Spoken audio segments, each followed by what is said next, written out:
How's the audio, by the way? How's what? How's my audio? I can hear you quite cleanly, so I can only hope that it comes across Good. accordingly to everybody else. Okay.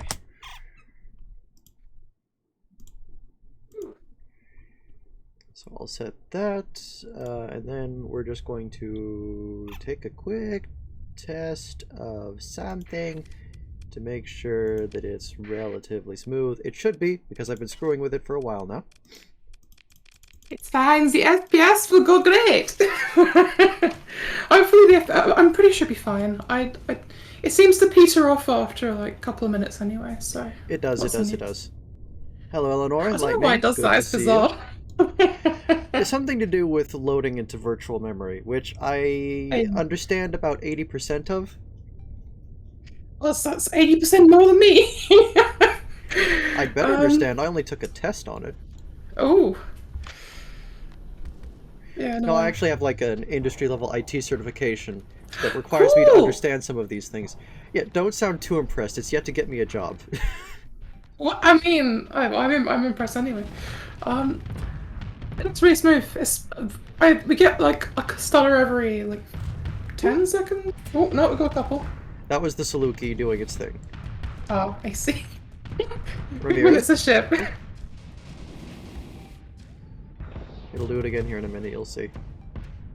I watched a wish I had a gif of it. I saw the Leon Burger stick itself in the middle of a Packard X and just bounce around somehow, stuck in the middle of it, and blow up the Packard X on its own.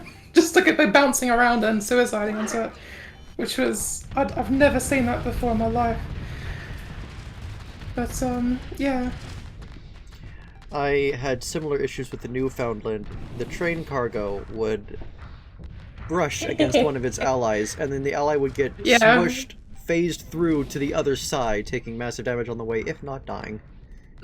Yeah, no, I figured out what that might be. I don't think they see the collision box for the trains. It's like it's like a go from the front back. It's like a ghost to the AI, and they path their nodes through it. So ships will retreat what they think is behind the Newfoundland into a car, blowing themselves up or being phased into the train, which is like bizarre. And I really love watching it because it just looks really goofy and it's fun. It's a problem with every modular ship, I've noticed. They don't seem to recognize the modules as being part of the ship they need to avoid, and it's weird, and I don't know how to Yes, fix it. But I I need to do. fix it for the Newfoundland to work. I can help you, but the problem is the solution happens to be making the shield arc encompass the whole vehicle. Because that's what they used to do pathfinding. The nodes don't go through the shield arc. But so that's how I kind of managed it with the X. I put the main module's shield encompasses the whole ship. Nuke it's really hard because if you did that, then unless you did like a fleet shield thing, maybe like you got with that one ship. I mean, I could co-opt the Retriever's code. Yeah, it might work. I have seen ships going inside the retriever, but I'm not sure if that's of their own volition or not. Yeah, no, the way the Retriever is coded encourages things to come inside the fleet shield is the thing. And it works really well. Like, I was testing the Retriever earlier. Between the fleet shield and the rescue drones, which, surprisingly, the rescue drones work, and the detonator... The rescue drones, like, halfway work, and the detonator drones don't. It's giving me an Yeah. aneurysm. This ship is amazing. Like, the more I use it, the I'm more very I'm impressed. surprised nobody else used it. It's so. I think the thing with this ship is it hasn't really got the offensive firepower to. Oh, it has zero offensive fire. Yeah, You can't... I'm pretty sure it has point defense specialization, doesn't it? Yeah, it does. I You think can't so. mount offensive weapons on it. It will malfunction them. And it comes built in with the repair drones. You can't replace those. It is 100% a support ship, but it is so good at it. It having ships inside of a shield that isn't run by their own flux core is really. It is huge. And it's a big Especially in a shield. fleet setting. And these things It can... makes destroyers good. And these drones, these can rescue frigates and destroyers. And as soon as they get back, they can do it again within seconds. Ooh. And so they come back here, you know, the frigate or destroyer that was in danger gets sucked into this fleet shield, repaired by all the drones, and it's just sitting there in safety. Yeah, I did consider using the fleet shield for my fleet, but the Gronendale doesn't like escorting things. It just wants to be there and just exist. Um, Getting the Gronendale to not face palm into an enemy was the biggest challenge in my fleet because it just goes in. It thinks it's so much stronger than it is. But that's okay. I gave it a maximal shield. We'll see what happens. Oh, no, we did see what happened last time, last stream. We got Lightning and Eleanor and people today. Yeah, I'm gonna let it get to a fair few more people in, and then we'll start things proper. I'm pleased with how smooth it is. Yeah. I use a slightly different method to try and load everything to virtual memory each time. The method this time was the best one so far. So I'm quite happy. I love the dust missiles that's going around the engines and stuff. It's nice having a high explosive anti-engines missile. After Alex did the Salamander, everyone went, you know what, we're doing EMP, that's it, that's our missile now, EMP. And it took quite a few years before we ended up with any proper high explosive anti-engines missiles. I adore the dust missiles so much. They're so pretty. I might just be biased towards them because of the amount of use I got out of them in the 10th tournament. Back when they were still a little too strong. Was that when you were doing the ramming fleet with your wife? ED Shipyard and Kingdom of Terra, yes. The Kingdom of Terra obviously was the offensive side. I was using ED's amazing supportive and suppressive abilities to back her up. Ah, makes sense. Or more specifically, to back the drills up. Right, are they like a ramming ship with like a beam weapon that hides itself as a drill on the front, right? I need to show you them at some point. Yeah, really. I haven't touched Kingdom of Terror. I've heard it's very good. I really want to show you Kingdom of Terror because I think some of it you'll find fascinating and useful. Of course, I also had one of these Carolinas in here, even though they're really weak, the poor things, because it's just so cool. It's really neat to have like a big fat revolver on the front of a ship. It's a gunship! It makes me, it makes me miss the big fat Gorse driver from Tiandong, or Tiandong. Just calls it quite good. Chandong. Which one? Yeah, okay. There's a big fat Gorse driver they have. It's just a whole ship. It's just a big long barrel, and when it fires, the whole left flank has an armor panel that goes zunk, and then a little shell goes poof from the side, and the then you have Wuzhong Siege Cruiser. Yeah. There you go. Sorry, it's based. Apparently, he also plays warships in StarCraft and was like, you know what? That right there, Gorse Cruiser. We do that. We do that. But in StarCraft, Starsector. Which is neat. I think it's really cool. Despite having run Chandong in like every campaign I've ever played, I never seem to get my hands on that many of their ships. I don't know why. I just never seem to end up going to a tour with them that much. They're interesting. They're very, very passive, and they're written like they fight for economic interests, a bit like sort of modern China, but they don't seem to actually behave like that in game. I'm looking forward to seeing what Mistronic comes up with for the next patch, because he's been working really hard on it, bless him. I am interested to see what it'll be. I'm still running like an 095 bootleg update of the previous version. I'm very curious to see what Miso's going to do, though. Yeah, I have a funny feeling that auxiliary market system he was talking about ages ago is going to get implemented. I'm also impressed with the resprites. Like he goes in like he's like Cicerin. He goes in, there's all of the sprites all over again, or just overpaints them. It's like, oh my god, so much work. I don't necessarily think less Greebly is better, but I do think that there's a very nice quality to his work, because even if it is, regardless where you fall on Greebly, it's clear that he has gotten better. Yeah, like he's always been very professional and has taken feedback with both the distance and the like. You need to kind of take the feedback you get as well as put yourself at a safe distance from it to stop it from overwhelming your work. Yeah. I mean, he does a very good job of that. I think he's very good. Some pre-tournament, yes, that's exactly what it is. Okay. It's just me rambling. That's all it is. You know, I think I've just realized why the detonator drones don't work. Maybe. Ooh. Look at the zoom out sprite on this. That purple blob is supposed to be in the center of the ship. The Byoki Mark II here. See that? Yeah. Here, I'll, see how that it's got a purple blob in the middle of it that it's using to control things, and the detonator drone sitting behind it doing nothing forever? Yeah. I don't know if that's the problem. but I feel like that's unintended. All right. Anyway. Oh, I see what you mean now. Yeah, that's weird. Well, there are only 12 people. It'd be a bit of a shame to start with only 12. But it might just be a matter of it being, what, Sunday at 5... No, sorry, Monday at 5 p.m. I forgot it's a Labor Day weekend. Yeah, I guess... Did we ding everybody in tournament news? I think we did. I pinged Entrant and Watcher, both. Y'all, we rollin'. I'll post y'all, we rollin'. There we go. Let's see if we get any more people. We're at the theatres now. Alright. Pinged no one. No, I pinged. I did. Did I not? I thought I pinged. Is it because I copy pasted? I'm quite sure I pinged. If it doesn't work, it might be my fault because I accidentally pinged at Tournament Watcher a couple of weeks back and I got in trouble for it. They said this might be another @mod author problem, which I was like, oh no. There is a ping, but did it notify people? There is a ping? Oh, okay. We have 3 more people. We're growing.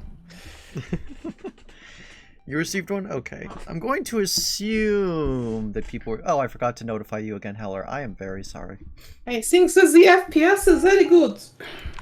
Yeah, it's quite smooth, so we're not going to have the first match at lower FPS for once, I think. Yay!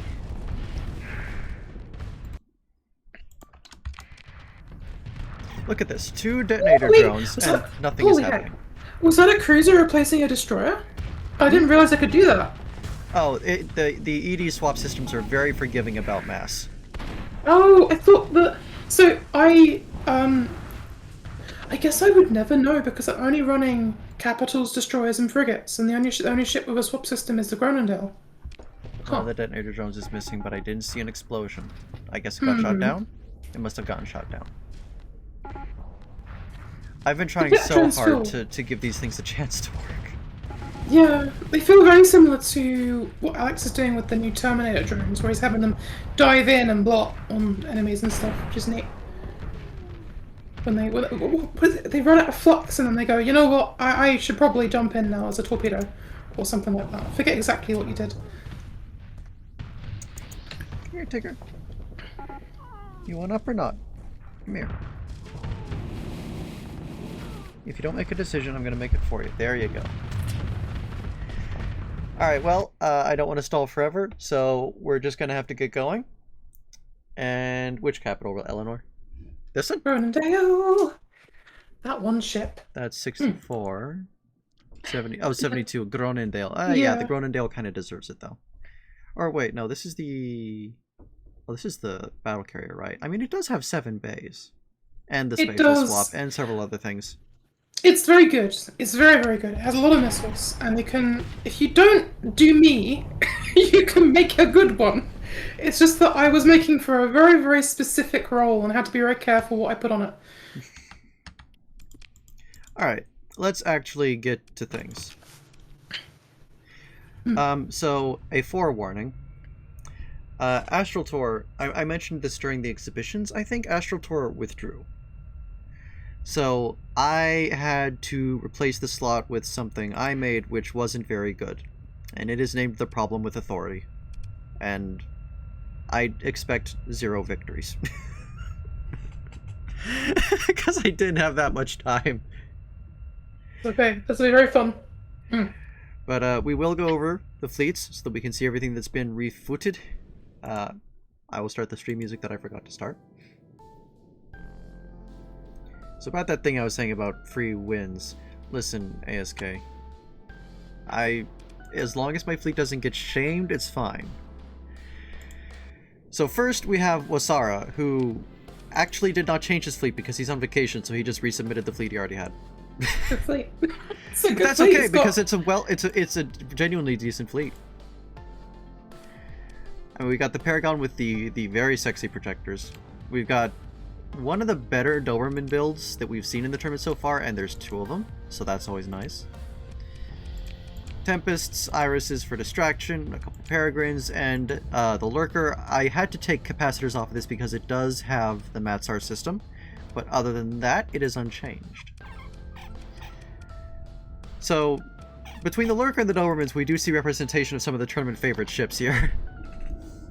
I think it was actually Wasara that encouraged me to. Well, their lurker is the reason that Charles exists, because I saw that they're ones using regular phase, and when the lurker thinks it has overwhelming firepower, it likes to actually be in there rather than darting off all over the place, which is nice. So yeah, thank you, Wasara. One of the best lurker builds I've seen in tournament. And then what I did, I took the Doberman Mark II, because nobody was using it. I gave it 2 Vic Vipers, 2 Gallants, a bunch of Heavy Nixuses, and a bunch of Bafflers. He's a long boy. It is. This is what the Doberman used to look like before this ride update. That's great. I love that. Minus the red coat of Just paint. The longest lad. That's brilliant. I eventually gave it and used a Doberman myself as well. What we have here is Omni Shields on these modules with Nixies, and Hypervelocities on these central modules with not Omnis. Just extended instead. And then a Hypervelocity Cannon and Baylor Smart Guns for the main, and Harrow Armor. Then I went for a Niagara with Autocannons, Porphyrions, Lances, Conans, Grave Shots, Mining Pikes. They're all at 800 range. This is the 800 range build. Salamanders and Elorans, and Peril, again, because so much armor. Mirrored on this side and tied together with a single fish kill, which is covered with talon rails, some bafflers, fishers, a bunch of the Blaze Fighter, because I'm a sucker for flamethrowers, and a couple Cobra Bombers, just to really get on the whole Red Engines gang. Like how you spent 4 medium missiles to add an extra wing of talons in your ship. Essentially, yes. I almost went with expanded missile racks instead of blast doors and insulated engine. It is good, actually. I was testing this for the update, and I was like, well, I mean, it's there now. It's gone from being non-existent, but in the mod, to actually doing something. So technically, they're not nothing anymore. But I'm not sure what that means. I still probably should have gone for like Nixuses or kneecappers over Talon rails, but I mean, I have anyway. Glad you like them. I like the Talon rails conceptually. I'm just not sure how good they are yet. I hope it does well during the fight. It won't. Don't bet on me. Someone asked me to lower the ordnance point cost by 1 from 7 to 6 on a medium missile, which was interesting. It is. They are very cheap. They're Talons after all. Absolutely. The thing that got me was I have to wait 30 seconds just to reload 1. So like the initial burst is good, but after that, it hardly matters. At least in this fight, I don't think it will matter. I told you idiots not to bet on me. I'm not going to win. Listen, I'm not going to reveal how my tests with this fleet went, but they were not helpful to my pride. Let's put it that way. And the previous one had a Newfoundland with lots of lasers on it. I couldn't keep the Newfoundland. It kept killing his friends. If it was 70 DP, I think it would work, but it's just too expensive for its input, I think. I tried fleet mixtures with the Bear and Pioneers, but that didn't work either. The bets are 50-50, you're all insane. We believe in you, new fleet we haven't seen before. I don't believe in me! See, like, the Lurker get pounded by some HE and then a bunch of little Talons chase after it and it panic. Because it does that. Even little tiny fighters, because phase ships have got the brain of like a slug, they tend to panic whenever they see anything. I forgot to make the change to disable the Niagara system. Now he's up there in front of his friends. Oh well. He seems to have survived it somehow.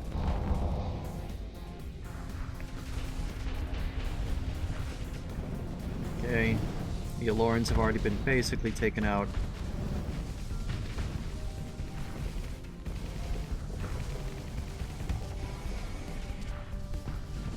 Lurker is that ship that taking charged in front of a us. touch We're of behaving. damage. Niagara's getting ioned.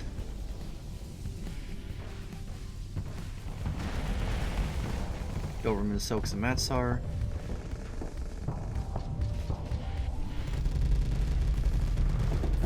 Doberman erases a Matsar with the salvo. Always pleasant to see. Ooh, plasma lens hits to the Niagara. And a lot of ion beams. I'd forgotten how many of those Wasara had. Yeah. Not seeing much flanking yet. No. I mean, what I've got here is a collection of gun walls and a carrier. Yeah. I guess it's harder to flank ships that got entirety of their fire line as broadside. Which is neat. Well, I don't know how a Doberman stacks up to a Paragon, but this Paragon is losing the Flux War currently. Yeah, so many shields. I mean, just seeing all the overlapping little arcs. But the Doberman is now distracted. Oh. And took a plasma hit.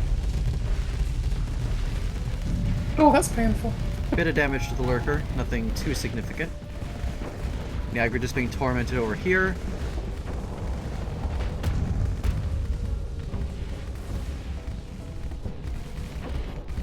It's a lot of ion. I'm starting to realize just how many ion beams there are in this fleet. We're just gonna see, like, all the weapons are gonna go. You have no weapons. You never did from the big moment the battle started. Poor Niagara.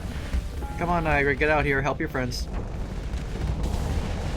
Doberman is beginning to take damage from Matsars. Ow, what was that? Oh, right, the other Doberman.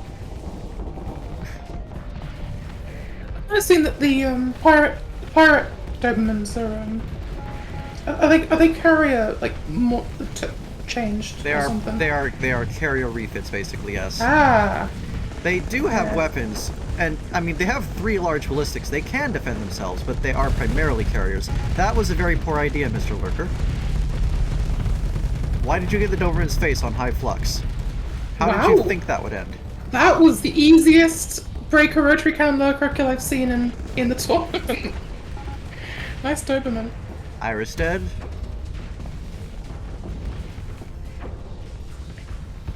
Oh, the Paragon got over. How? No. You said you were going to lose. I am I am going to lose.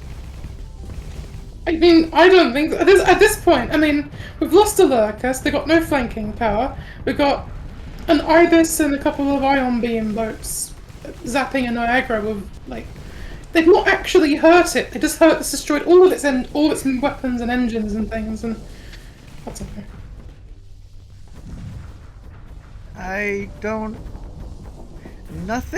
None of my tests suggested I would win a single fight today. I want to be very clear about that. I genuinely don't think there's a lot this fleet can do against you, actually. They haven't got any sudden pressure to kind of jump in there and slap some things in the face. I lost to every kind of strategy. Sudden pressure, sustained pressure, chaos, not chaos, missile spam, fighter spam. I won almost nothing. It's feeling like deja vu back to when Ruby won their own tournament. The Paragon's test, I promise. It's okay. Well, oh, that Paragon over there is dead too. That Iris is dead.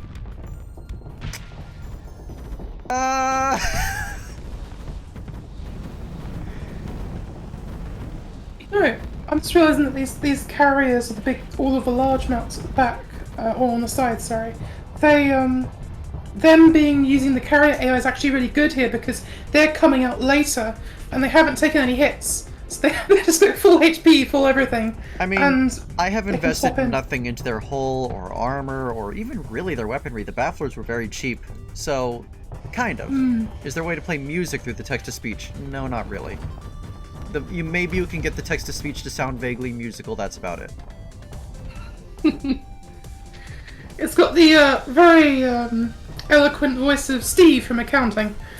Yes. I don't know if that's a threat or not, Eleanor. Well, his Doberman outranges mine, so, that's a problem. Because my Doberman doesn't appear to want to close the distance.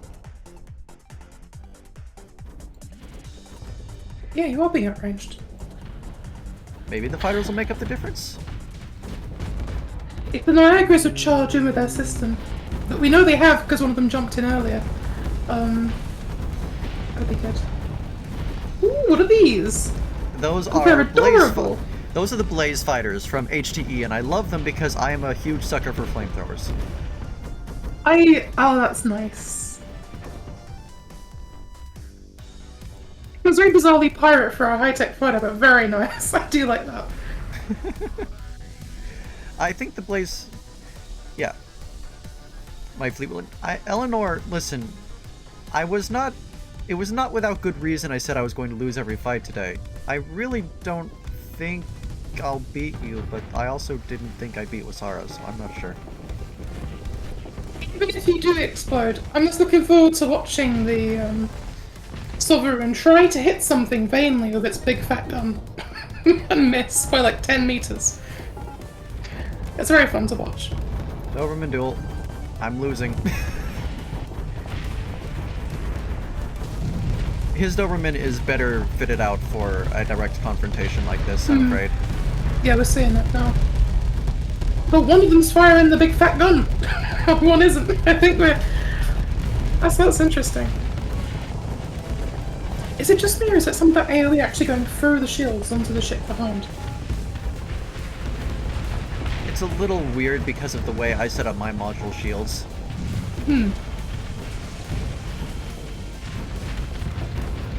Fighter pressure might make up the difference for me here, though. Yeah, burst kinetic beams are horrible. They're really dangerous. Oh, the other Doberman's down. Wow. What? to the pirate Doberman and the Doberman. I see. Did I... You accidentally won. I'm just very a much victory, excited. I shamed him. How did that happen? Woo! I won not a single one of my tests against, you know, competitive fleets. One for the hoster. How? Investor 0 won the hull. How? I don't understand. To be honest with you, neither do I. I saw the Talon rails like, here we go. But I'm very ready for you to start winning all of it. It's a shame. Oh my god, it's a shame. Sorry. It's a bloody shame. That's great. That's beautiful. No. That's not supposed to happen. Oh Christ, no, this is wrong. Okay, well, kudos to those. Nemo! Nemo! It's lovely. Oh god, Nemo. he's raiding us. He's raiding us at the party at 28. Oh. Nemo. Oh, Nemo. Do you remember how I had to make a fleet to replace Astral Tor? My fleet lost every single test I put it through, and I was ready to just lose every fight, but at least put up kind of a fight, right? I just shamed the first fight, and I have no idea how it happened, and now I'm afraid of the... Surely I cannot win my own tournament. That's not allowed. Confused. This is alright. I'm enjoying this. I can sit back with my non-brand generic lemonade, and I can watch Lahal shame every contestant. That'd be great. Be Ruby Okay. all over again. Okay, but this one doesn't involve me, so whatever. So, Okay. we're with Eleanor again. I adored the hell out of Eleanor's fleet last time. It was so much fun to watch. I loved all the lightning too. So what has changed? I don't remember if these were the weapons we had last time. Oh, the Maltese. I feel like something's different here, and I don't know what it is. No lightning gun in the middle. I distinctly remember every ship that had a universal Right. slot had a lightning gun. We swapped over to Nixus. And then... Alright, we still got the lightning... Oh, then Thrallhammers. The Thrallhammers are the things I really liked out of these. These were so sexy to watch. Yeah. I really like those. I like the Oh, Chronos tourism in video games are general. very fun. I think that people thought the Chronos was weak last time, but the Chronos is only like 35 DP is the thing. It's really good for that, I think. It's this really like niche zone between a capital and a cruiser that doesn't get filled very often, and I think that's really cool. I think it makes it a little hard to judge when you're seeing it live is the thing. It's very large for like what it is. It looks a lot bigger. It's like the opposite of the Mitigator, which looks smaller than it is. The Chronos looks bigger than it is. I guess everyone confused.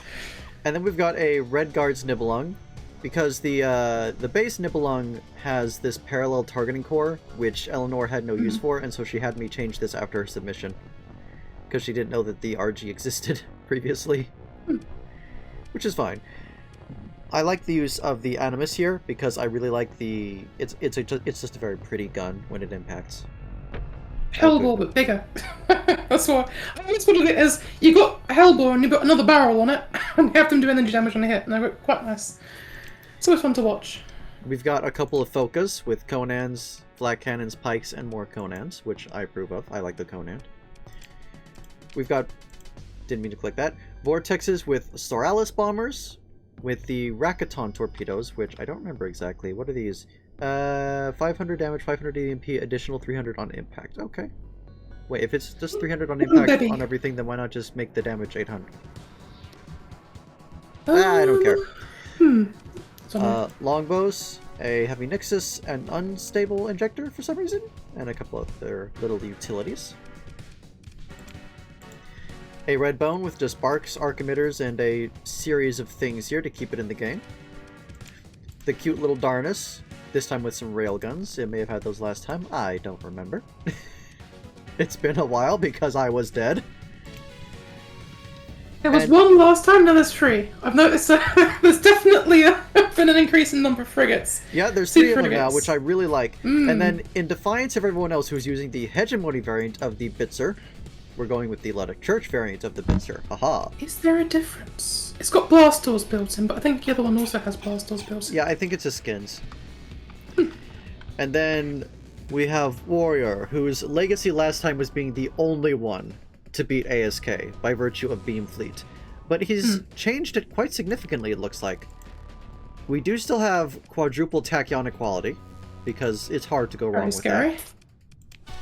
But we also now have sky breaks with tachyons, velocities, and longbows.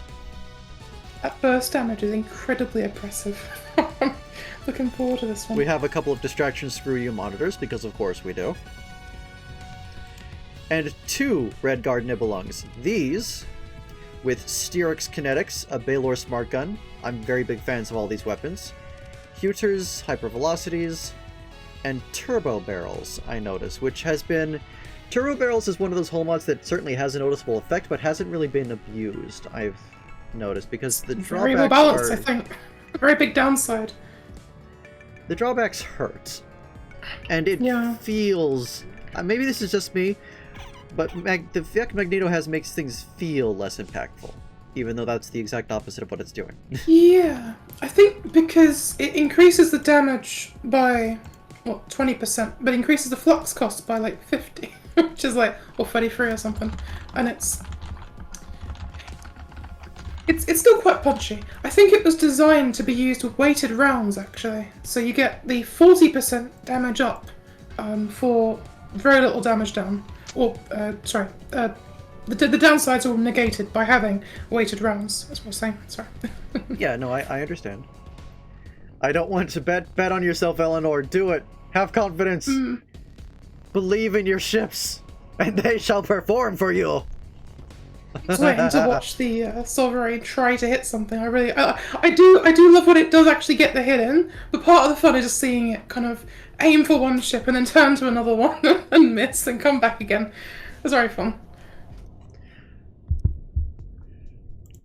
Eleanor has all of the bets so far. Not a lot of confidence in Warrior. I mean, admittedly, he didn't do great last time, except for his amazing strike against ASK.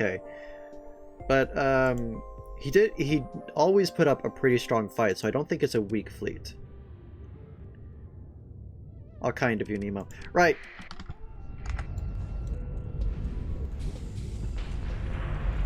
Oh, good lord. Oh, I love the Darknesses. I mean, they just that one got itself kind of hurt, but I love watching them zip around. It's so pretty.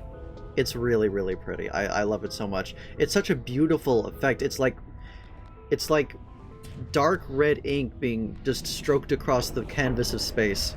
Yes. Oh my god. I actually do oil painting myself. Actually, there are actual really weird iridescent paints you can get, but when you put them on canvas, do look like a Darkness.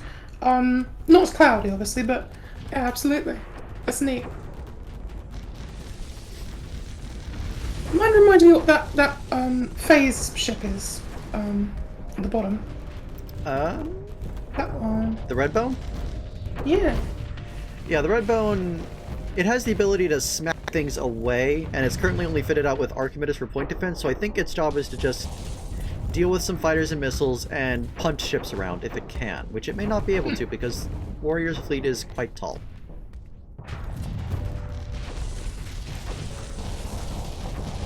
The Kronos' ability to jump in with those lightning guns is very spiky. Vortex down, though, to a skybreak. Sovereign is lining up on an equality. Will it fire the big gun? Will it fire the big gun? It might do. It might choose to, maybe. It chose to back up. Into a Darkness. Brilliant. Oh, fired the big gun. Nice! No follow-up, but it did hit. Warrior's Nibelung is taking some damage from the onslaught of a Kronos. Quite effectively, too. It's so scary. Beating the poor Nibelung up. This skybreak is also being pressured by Eleanor's Nibelung. Eleanor is winning the right flank here. Losing the center, though. The poor poker. Because the Sovereign is back here. No engines, no weapons. He's just floating. And he's dead. And this Kronos is having some trouble. There's a Darkness dead. There's a Focus dead. The Sovereign is kind of coming back. These two have retreated.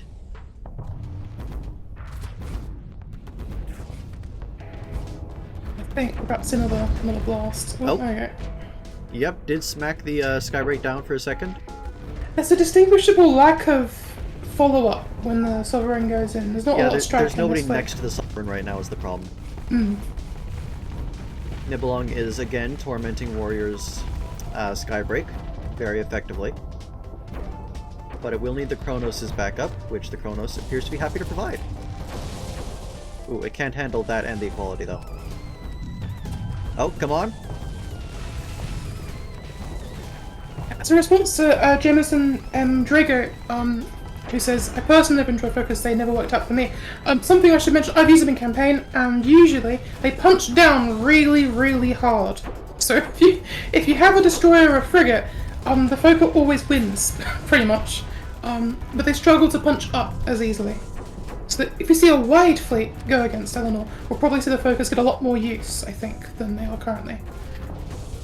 I'm biased because I like broadsiders, which the Fokker technically is. That's very fair. I think broadside ships are very cool. Alex wrote a whole secondary AI pathing script for them, and it sees very little use in vanilla at least. So it's nice seeing mods making use of it.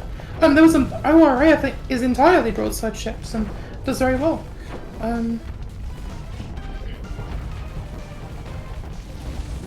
Warrior's fleet is kind of getting pushed into a ball here, and his Nibelung is about to die. Is dead. Funny, Eleanor has you'd say taken that... bits of damage and has lost most of her smaller ships, but she is pressing in. It's funny, because normally I'd say this is where Warrior's fleet wants to be with its very, like... It's got Fortress Shield on ships, it's got strike damage at long range, you want to be bunched up, but there's this Eleanor's fleet is very oppressive here, actually. It is. It's doing very well. Despite the fleet being in what should be an ideal kind of position for them.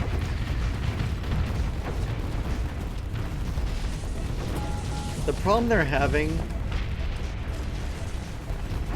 I'm gonna say it's Eleanor's Kronos's, because they can just choose their battles very easily and then come back in and provide an immense amount of pressure to support their friends.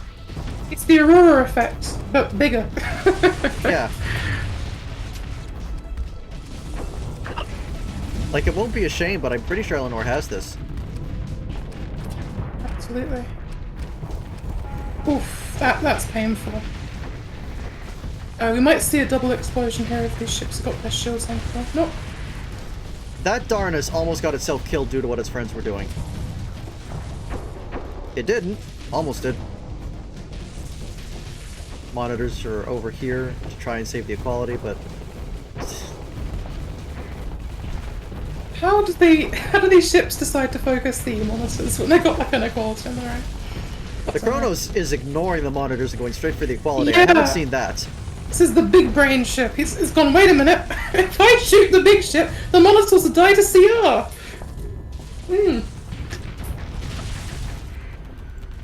That is so much That smoke. one. Yeah. What did it get hit by? Was it the struggle beam thing? That and Or the was lightning it guns. It's just so much EMP. Yeah. I remember in the second half of the first round robin that Eleanor's fleet had tons Oh, and nice tons shot, of Darnus. EMP. Beautiful. Just snuck These both Darnuses railguns are... right up the monitor's arse. Yeah. Okay. They're doing really... I don't see a lot of it, but I think these Darnuses are actually doing quite a lot of work in the background, off screen. Let's see, 28, 38, 42, 57. Okay. Let me just record that. So Eleanor, I mean, aside from the loss of a Foca, well, Foca, Vortex, Redbone, Darnus, both Bitzers, no major losses. You know, did lose some of her support fleet, but nothing major. Like 80% of the DP still alive. That's quite good. Nobody had bet on Warrior within the time frame, though, so nobody wins any lobsters, but hey, you got to be right. Our next fight, we have Osara again, but this time versus Akitsushima. And Akitsu didn't do very well last time, despite having a really well-made fleet. Like, it clearly put up quite a lot of a fight, but they never won, if I recall it correctly. Did they? I don't know about you, but this feels like an incredible campaign fleet. Like you'd want to play this. But I don't know about tournament faring. I apologize. They did beat Rothgar, because Rothgar lost everybody. That's something. My last frigates have no weapons. Pardon? Is that intentional? Their OP is full, so it must be. Oh. Hence their loadout names. Oh, bits or baits. Okay. So, we've got a Victory, which is a fairly amazing ship. Very traditional loadout here as well. We've got Trojans. These don't appear to have been changed. I forget, maybe Akitsu was one of the ones who wasn't able to get me a fleet refit, because this doesn't look different. Yeah, I think this is the same. It was a good fleet, so it's not like we expected to lose. They did put up a good fight in their fights, they just never won. We've seen Masara's fleet already, with the one lurker that behaves that has got phase, so we'll see. Yeah. It's so difficult to get phase capitals to not just leave. They get scared as frigates. They go, wait, no, I'm gonna take damage. Leave, go, run, go east. My people need me. I must go east.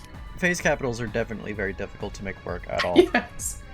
The Lurker is lucky in that it has sufficient speed and a ship system that supports that. Yeah, you wouldn't want to see the dev testing of the Lurker. I made so many mistakes. We had one instance where when it teleported, it always killed itself due to a bug in vanilla, where it would zap itself 1,000 times with its EMP. Which Wow. I had no idea was a thing at the time. So I just watched it go boom, and everything else near it would go boom, and the flash of red gone. Okay, sure, wonderful. Brilliant. The Gremlin Ultra that I tried designing, I eventually gave it more speed than Capitals usually get, plus maneuvering jets, and that allowed it to kinda halfway work. I also built in flare launcher weapons to it, and that sort of allowed it to, again, halfway function. But, for a while there. Okay, one person bet and it was on Akitsushima. Let's just go.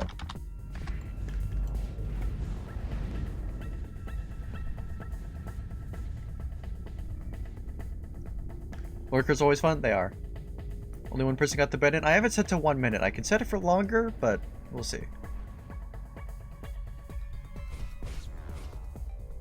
Oh, the Matsar is already down.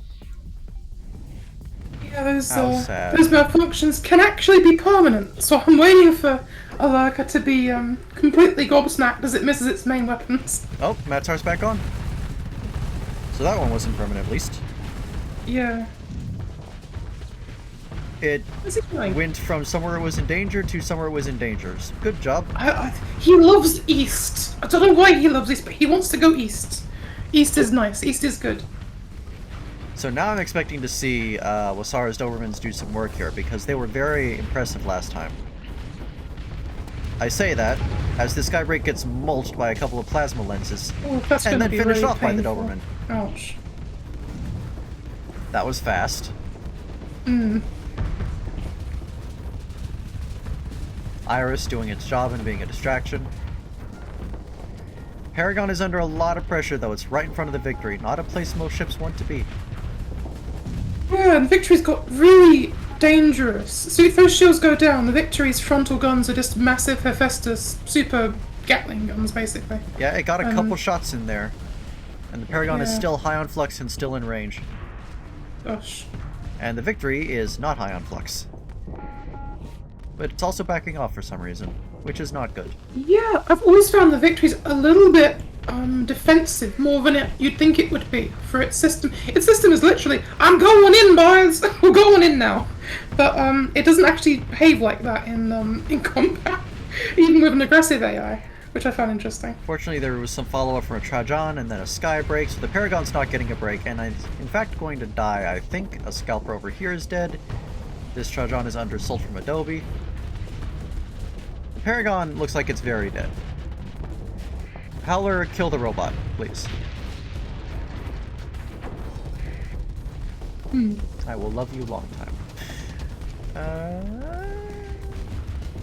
So we've got the Doberman left. It should be able to kill the Skybreak fairly easily. I don't think the Skybreak has the power to burst down a Doberman without help. Oh, it has help! It has the corpse of a Paragon to hide behind, technically speaking. That's true, it did manage to snipe one of the Doberman's modules for some damage. Didn't kill it, but did That's damage good. it.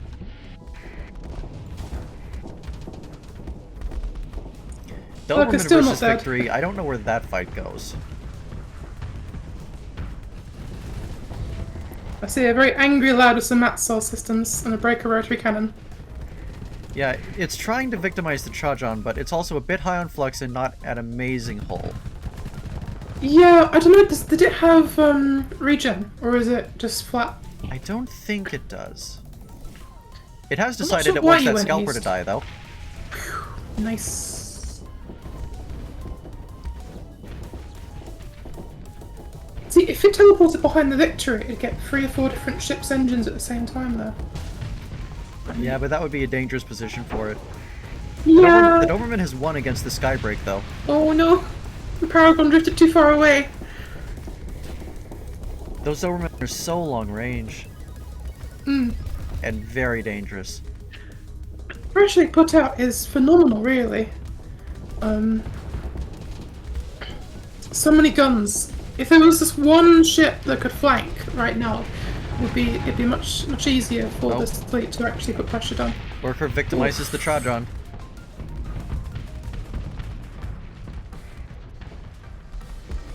It looks like Wasara will have this. He lost his Yeah. Paragon, though, which is a fair chunk of score.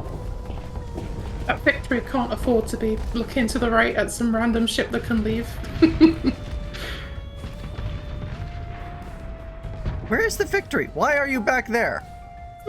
I was just like, hey, look at me, I'm going to the bear now. And he leaves. Teleports away. Bizarre Falcon down to the obvious.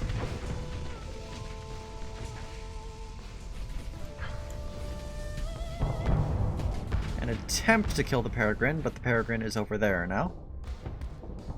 This Trajan is about to go down to the Doberman because there's no way it can face that. Those Dobermans got really good builds. Yeah.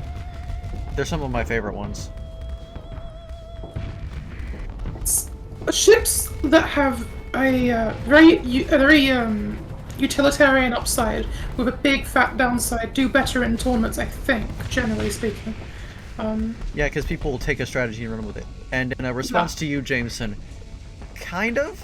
The Doberman does one thing very, very well. If you manage to get around that one thing, it is dead. It's a gun wall. Everything in front of it is where it wants those things to be. Everything not in front of it is a very serious threat. Granted, that victory has stayed alive this entire time. Whether by virtue of distraction or just being in the right place or wrong place. But now it is pointing away from both Doberman. Brilliant. Where are you going? See, what's actually happening there is the captain's running to the escape pod, and the second he comes, like, what are we doing? Who are we going? Man the gantries, do something, I'm not qualified for this, and the ship blows up. There you go. Behind you! The Doberman costs more than the Niagara, as I recall. And the Niagara has some advantages the Doberman doesn't, in fairness. The Niagara is less ridiculously vulnerable to flanking, and also has one or two other things it can do. So we did lose the Paragon. We lost a couple Tempests, and an Iris, and a Peregrine. So 80, 92, 100, 108? 108. Very good performance from the two Dobermans and the Lurk there. 108 is a fair chunk of score, but they did win.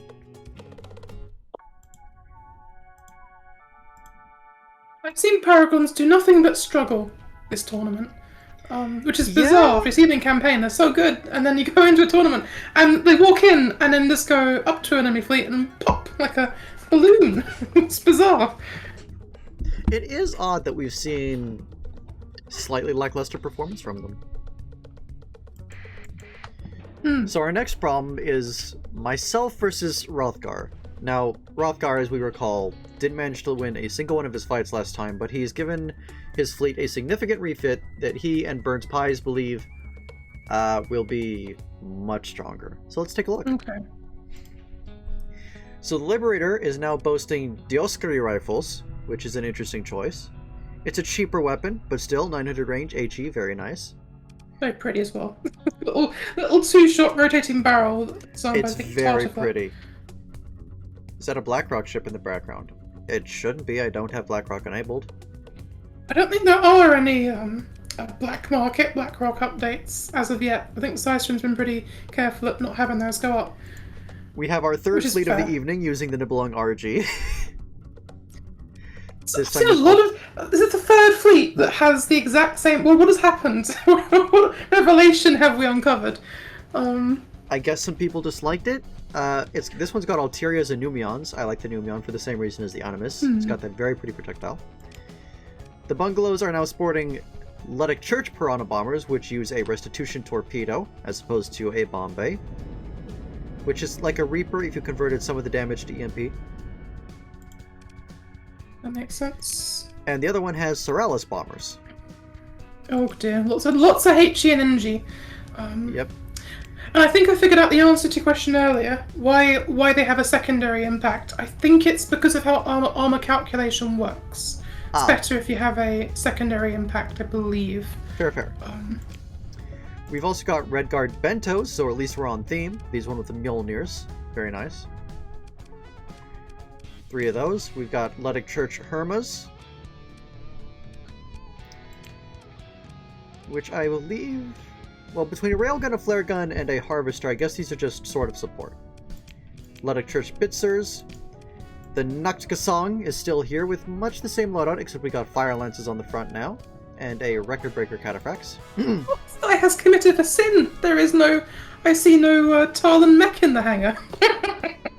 Yeah, instead of the Rosenritter mechs, we've instead gone for Trihonders and Garegas. So that's interesting. I've never seen these. What they do? It'll be easier to show you. You'll see. Okay. And then we've got Condors with a variety of Arma mechs. Vulcan X's, Vulcans, I believe those are Kotos, and Eorans. with different missiles on each condor. We've got Hooters and a Nixus here. We've got pellet guns and a pylon here. And we've got pellet guns and a dust missile here. And then finally some Mercers, flat cannon, autocannon, plasma cutter, again escorts, and a single Brave. It's cute. So wow. We've traded in Rosin Ritter for Arma, and we've gone heavier on the Red Guard on this side. Very religious, all told. And we already know what my fleet does. Or, I was about to say lose. Lose is what it's supposed to do. X strike me as very intensely balanced, and that may mean that they are very generalist, which I think means your fleet will be quite good against them. We'll see. Don't call my fleet good. It's supposed to lose. It's supposed to put up a fight. I know. It's supposed to put up a decent fight and then lose, darn it. You shamed the first contestant. And I will live with that shame. We shall see. I love the fish kill. I don't know why I love the fish kill. I just do. Funny shit. It's adorable, honestly. Not adorable. A lot of the reason I love some of what your faction does is because it has that authentic duct tape and spit and nails sort of pirate construction, and the HMI Junkers do really well at that, but the fish kill does amazingly at it, that feeling. Yes, it's very junker. Oh, the bets are 50-50. That hurts me to see. Okay. For what reason? People are enjoying this. This is like the other tournament Ruby won, with Ruby winning their own tournament. The difference is Ruby is competent and made a really cool Sylphan fleet. I'm not supposed to. The last time I competed was in the 10th, and it was with drill memes. Very pretty drill memes, I'm sure. I love all the stuff from Arma. I feel that it's not broken and it's very well balanced, and that means in a tournament setting, more abusable ships can easily trounce them. The thing about Arma, though, is it has some really cool concepts going for it. And the LPCs especially can be really useful if used right. Have you seen the curvy laser? It's accidentally in the weapons list. It's got a ball of blue light that shoots out and it spits a whole bunch of energy balls. It's great. I've actually got the Arma beta with the finished version of it. Oh, brilliant. Can't wait to see that. Alright, well, I'm losing that Niagara. Very quickly, in fact. Wow, that was quick. Even with both of these cannons going protecting the southern Niagara, I think there's significant pressure coming in, really. Yep. The regular Niagaras, there's a secret with these Niagaras. Both of the regular hegemony Niagaras, the XIV and the Standard, have probably some of the worst, if they have their system, the worst flux on the capital ship in any mod I've seen. Which is bizarre to me. But the pirate version has burn drive and actually has statistically better flux than the regular version. Really? I couldn't find a difference between the flux. So, the reason it's better flux is the system stops you from venting when it activates. Completely. You cannot vent flux. So, if it's not using burn drive, it's using the normal system, and the normal system is worse than burn drive. The reason I didn't use the Pirate Niagara is because it also gets 40 less OP, despite costing the same. Yeah, that is a big downside, and it loses 2 missile mounts. I hate strictly worse pirate versions of ships. It's deceptive, because it's actually it's not strictly worse, it just has less ordnance points and has a much better system. And, I don't know, I used it in campaign, and when I see a pirate version in campaign, I go, well, you know what, I'm not having the hegemony one, I'll take the pirate one because it's got burn drive. And I use it to ram things, which is probably not what it's there for, but I ram things with everything, regardless of what mod it's from. You cannot stop me. I definitely need to show you Kingdom of Terror, Christ. Yes, I need to look at it at some point. I've been trying to avoid seeing it because I'm working on ramming ships. I've taken out the Liberator. I've lost both Niagaras, but the Noctica Song is almost dead and the Liberator is dead. And these bafflers that are coming in from the side are swatting these fighters. It's just... I mean, My Doberman is overloaded. Yeah. I love the bafflers so much. The bafflers are so really much cool. work. punishing the ship for going forwards. Nope, that's what's punishing the ship for going forwards. Oh no! Brilliant. Very good. That's a Don't very take it away, good. finish Oh, it! oh. There's not even a monitor there! The frigate's in the other direction, you dum-dum. If you're gonna just be distracted by a real object. The Nautica song is down. I got so much PTSD from monitors, they're turning to see ships that they're hallucinating into existence. The capitals are all down? I'll tell you what though, these Trihanders and Godregas have been doing amazing work. They keep overloading parts of the Doberman, doing damage, and then just zipping away. Like that! Yeah. And that sound is the systems on the... So I now know what that is. It's because if their system is activated, their system is a super buff, but if they keep it activated too long, it overloads them. Oh, okay. That's what it is. And that warning symbol is, Neat. hey, you're about to overload, you're pushing the system too far. The AI is pretty good about knowing when and when not to push it. It'll write it right up to the line a lot of the times. Sound effect. It's good. They cannot alone hope to beat a Doberman, though. They'd have to Yeah, focus, and- but the problem is I have too much left, I think.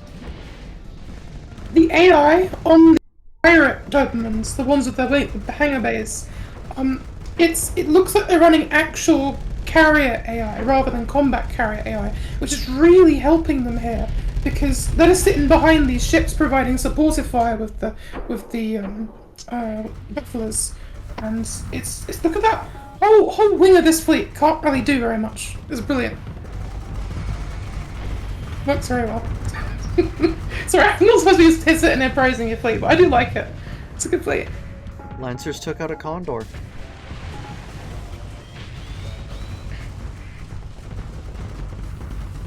Is that all that's left? There's a bungalow over there. Yeah. Which bungalow is it? I wonder.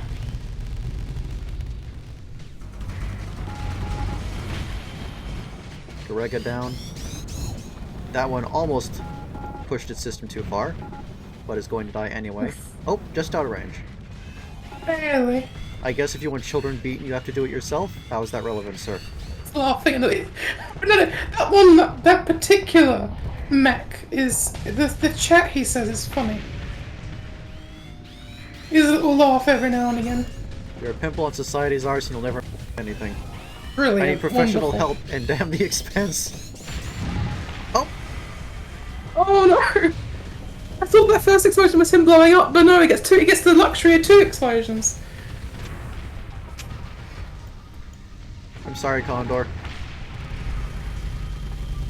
I love the Juno beam. Juno beam is very pretty. This is causing me pain! What? I'm in for the ride. We will see you win the tournament now. This is not what's supposed to happen. If you win this bracket, does that mean you have to do another stream of the previous bracket so you can fight the ships you've never seen? Oh my god. Oh no. My fleet is not good. Shut up. What is happening? I think it's a miracle of AI. I think your fleet actually, AI-wise, is very competently working together. And that's something that is missing in some of the fleets we've seen, is the ships actually knowing where to sit in a fight. So you got your pirate Doberman sitting at just the right position to actually cover your fleet, while the actual Dobermans do a lot of the work. And I think we're seeing that happen quite a lot here. You probably didn't want that assessment, sorry. No, I appreciate it. I do. Because in any other scenario, I would really be enjoying this. But I... You didn't want to win, you wanted to give a good show. And you're doing both. So, there you go. Okay. No. Next up is Lightning versus Warrior. So, what was Lightning's performance like last time? I don't remember. Beat me. So, very much... Let's call it a decent performance. You know, they won 3 of their fights. They lost to ASK and Tilt, obviously, and Metrez and Donation. But they did a good showing, I think. And I remember it being Yeah. a very generalist, quite nice fleet. Wide. Really wide. Super wide. Why the fish kill? Because originally, I was going to go with only ED ships. The pirate and non-pirate versions thereof, but the detonator drones didn't work, and that's like the 2 pirate capitals, that's their thing. So, nuts to me. So then I tried the Bear from Vera Shipback, the giant mining ship, but I just couldn't get it to work. So I tried splitting it into 4 Pioneers, and those kinda worked. And then I was just looking for like, well, what other options do I want? And I eventually decided, fuck it, Wall of Walls, I'll use the Niagaras. And then I cut away all the other destroyers and frigates I'd had up until that point to try and fit one more thing in, just go tall. And I was just looking at things and I saw the fish kill and I was like, I like this. I wonder if I can make it work. Like this way. And it worked. It does work. And I don't know. It's very enjoyable to watch. I see something already in this fleet that's changed. It makes me very concerned. Yeah, I see it too. Ship. So, yeah. The Renegade is a lovely ship. I genuinely love this thing. I think it's great. I'm happy to see it. I am also really fond of the Scarecrow. Good to see its return. Starliner here for... I don't know why, actually. It's got a Trebuchet. It's got Nixuses. It'll help. Mora with a bunch of Talons. That's fine. A Shoal with nothing but Thunderbird diadems. So I don't know why I expected this, but I did. No. Yui, what does the Thunderbird diadem do? It makes baby drones, and they have little drones. Drones have drones. So they have lots of drones everywhere. Many drones. So they have more drones than they should have, but the bigger drones, if they die, all the smaller drones under them also die. What do the smaller drones do? So you got some point defense drones that make some combat drones with Vulcans and Swarmers, that makes some anti-shield drones with a light assault gun, light autocannon that can barely fire. So you get like about 3 shots of a light autocannon single before they run out of flux each, but they get so many light autocannons that unless you have good PD coverage, which is what this is a check for, do you have PD? No? Oh, that's fine then, I've got lots of guns. Lots of little guns that die on 1 hit. I see. And between that and the pod bays, I think Which I see what's happening bombers. here. Yeah, no, I'm seeing Infinite Bays, the sequel, the meme. We've got a Diadem P on the upcycled Lamprey Shunters, which of course shunt these drones, and expanded missile racks, which... Remind me if that works on this?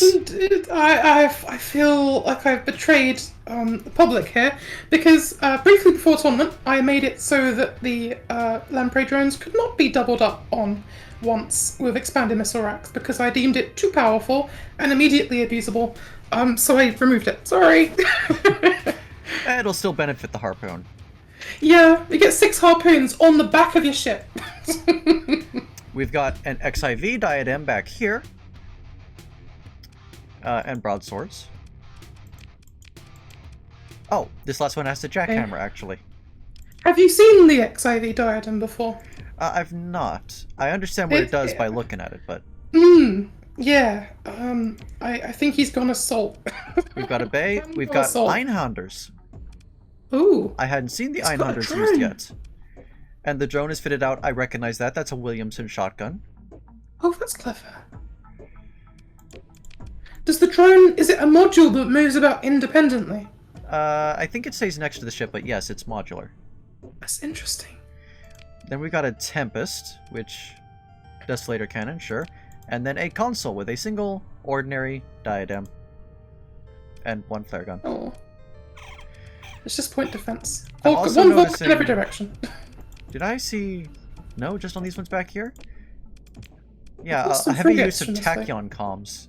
So, Oh, good luck I didn't know with they were that. legal. Wow. Neat. They're legal but glitched. But it's glitched in a way that does not benefit the player, which is why I left it.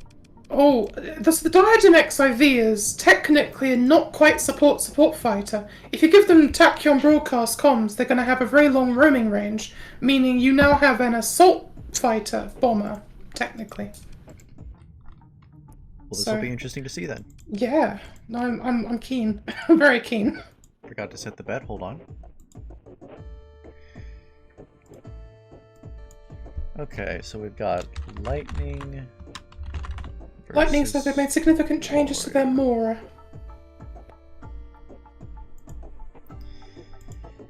So, what Lightning's gone for here is essentially rubbing right up against the LPC spam rules, which is fine, but in a really interesting way.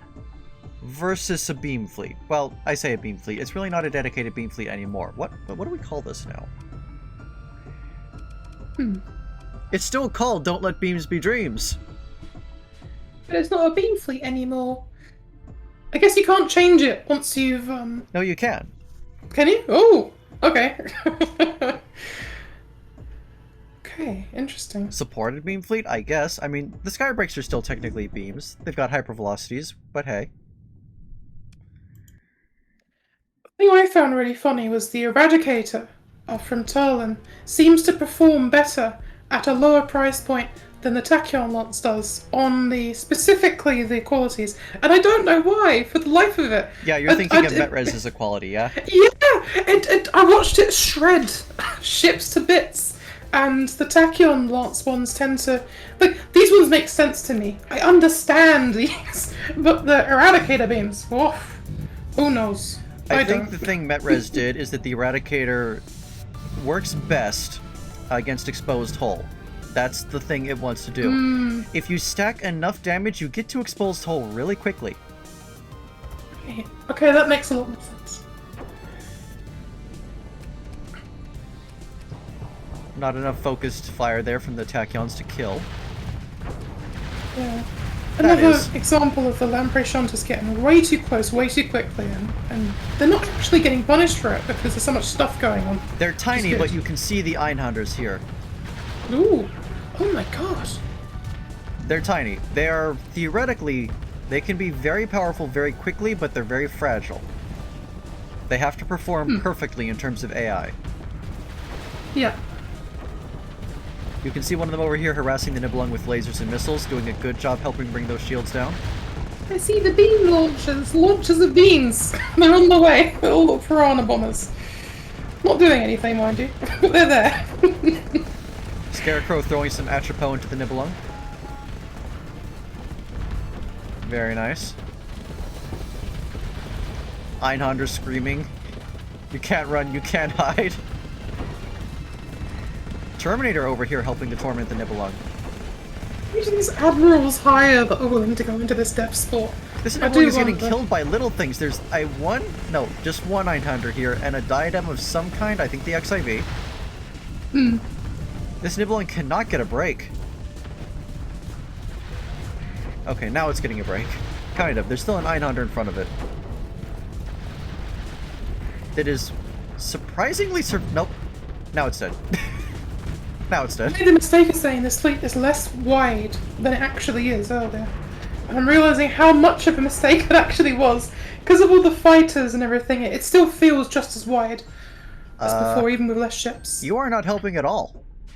Yeah. Well, he's fighter bays every 180 seconds that make piranhas. Other than that, he's just been completely useless.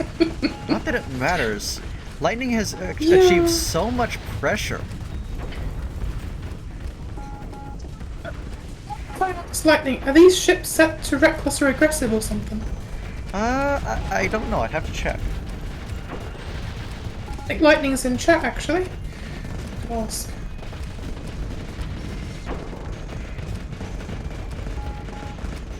Like, Lightning is taking losses, but has achieved so much heavy pressure, especially with those Einhanders and, like, the Tempest. The Vortexes are right in their faces, too. The Shunters, they're just pressing in hard.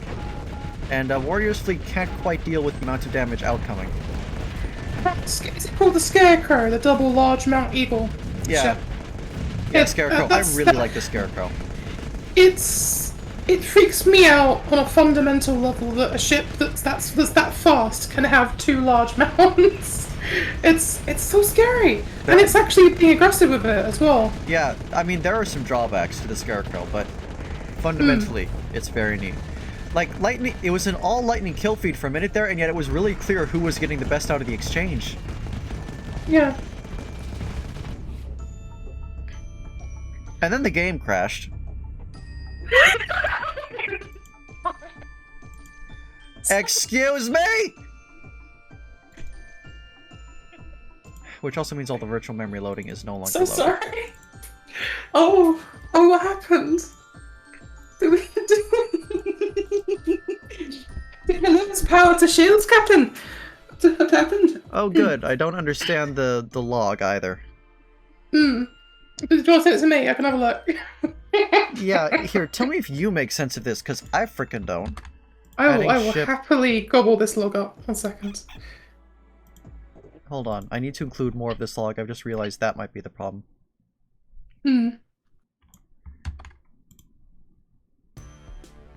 I'll read through this log while you're getting the game back up. I'm pretty sure I know what the actual problem is. 1 second.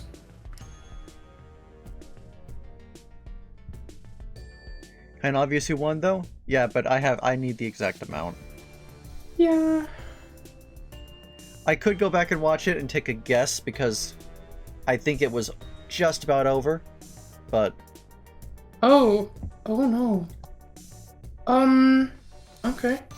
It says it was trying to run a retreat maneuver, and then the game crashed because it couldn't run the retreat maneuver because it couldn't call to basic ship AI. It's saying that the basic ship AI doesn't work because it can't retreat. Commander, we can't retreat! There's no button for it. There's nothing working. I don't know exactly what it's trying to call here, though. Oh dear. I'm willing to bet it was something to do with the Einhander. I think it is. I think the Iron Handler was like, wait a minute, I'm either low CR or low hull. I want to go back. Admiral, let me leave, please. And then the game was like, nope, that's not something I know how to do. I've never seen this one before though.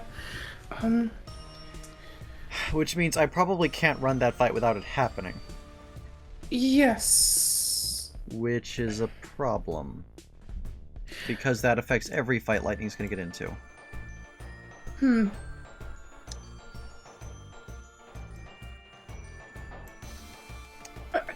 say what ship triggered this. I think the Einhander, but I can't be sure.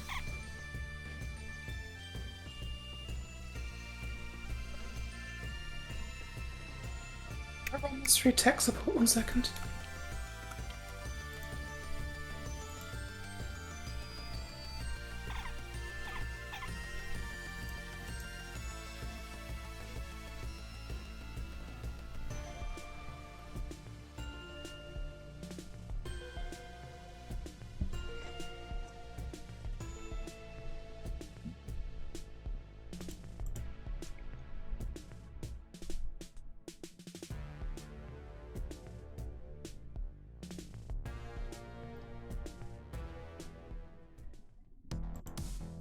If it's just a once-off error, that's fine, but... Okay.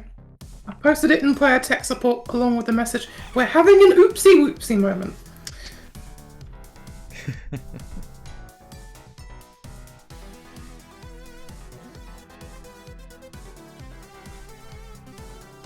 I think we would have to leave Lightning's matches for last if they crash.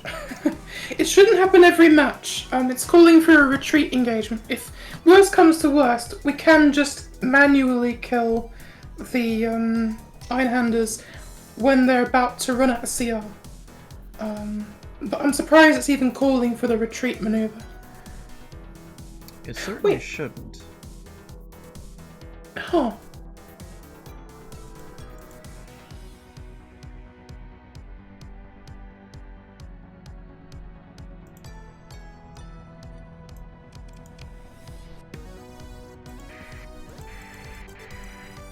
I wonder if the module on the Einhander gets turned into a ship, and the ship's trying to retreat but hasn't been loading correctly. Could be.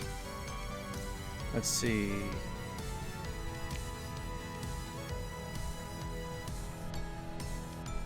Oh. You can even fit out the drone completely. It's got ordnance points left, you silly.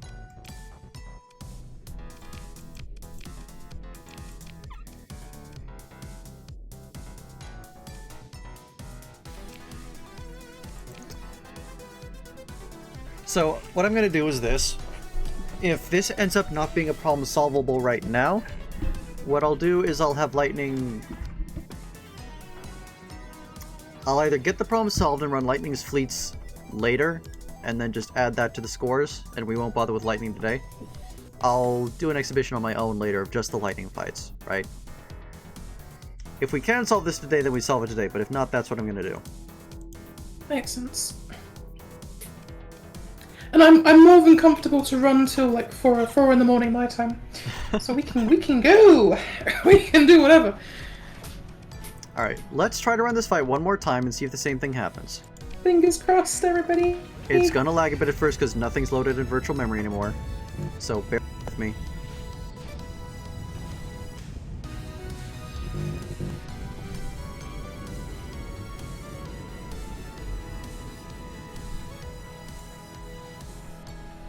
I'm just gonna zoom out and let the game load a bit while we watch what already happened. Oh, they were focused that time on the first thing that came into their face.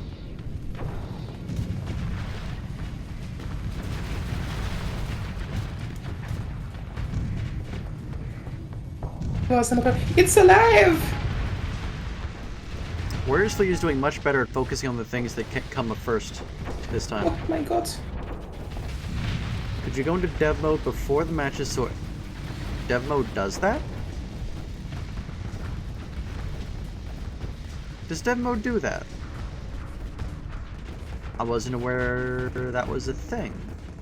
I can certainly do that and yeah, I could do that. I should mention the stream.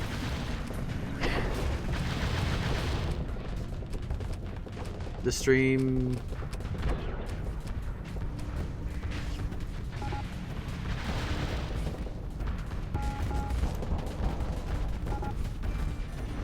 Loads every variant, okay. Then yes, I should do that.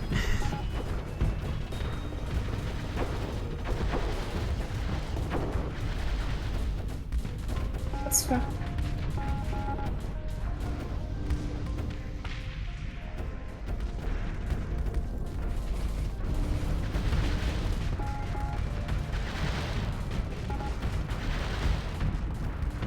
There's an Einhander.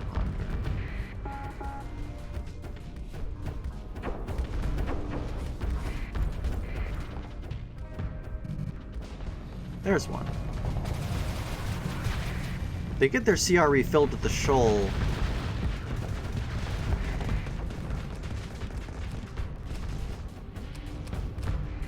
Along with ammunition, I believe.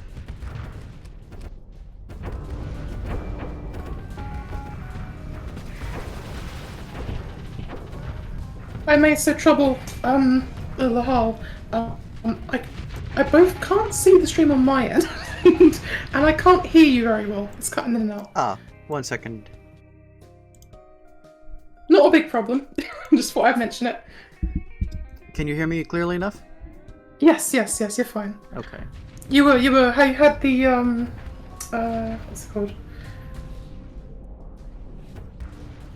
When you have a bad connection, and it's clear enough. Oh, good. Good. Okay, there's an Einhander. CR is at, let me see, 70.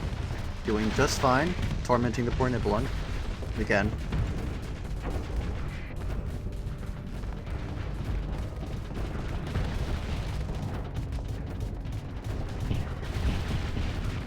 Seems much a repeat of Yes, we're getting a consistent performance out of winning. Warriors Fleet did better about striking down the initial engagement this time, but we're still getting a similar result.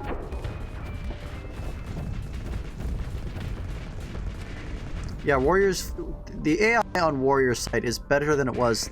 Mr. Scholl, you could really stand to get closer and have them help, you know? Warriors Fleet is actually doing significantly better. Significantly. They might actually win? I'm not sure if I want to legitimize that. It feels a bit unfair. We'll see.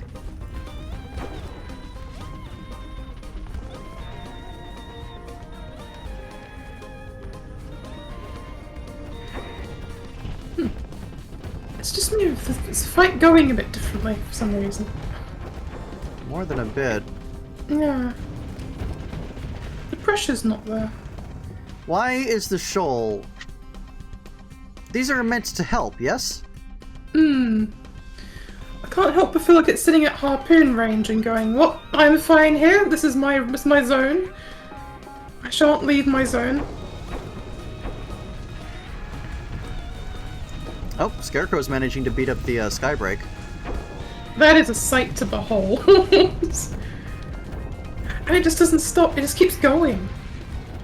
And unfortunately, it can't handle the equality on top of that. Renegade we have someone in the chat who lost all their lobsters too. I haven't actually set any of the lobsters yet because I don't know what I want to do about this.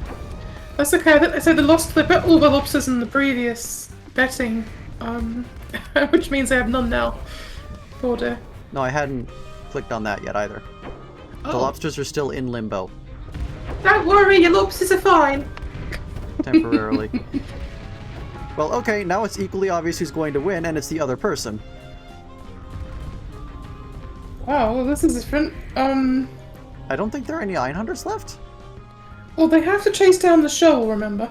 We've got one capital. Just the most cowardly capital that I've ever seen.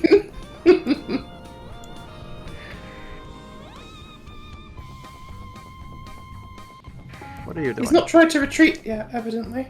He's losing CR, though. Oh. I'm just gonna watch him, because I want to know what happens. Uh-oh, here we go!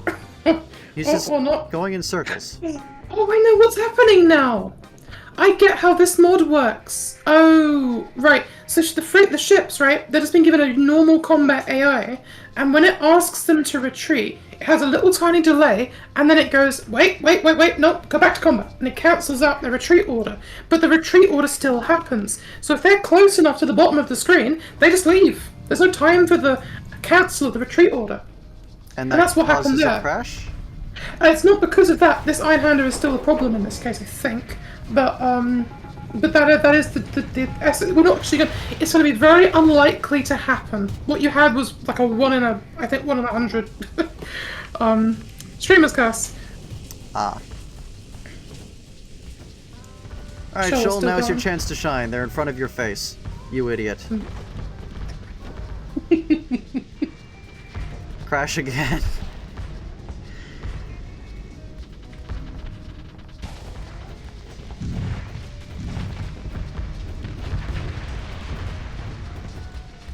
Ooh, Lightning says that some of these what are they called again? The mechs from Armor. Cataphracts. Well, actually, they'll go to the little pod base being launched out by the shoal to refit, so it is doing something, or something like that. Am I getting it wrong, Lightning? Sorry.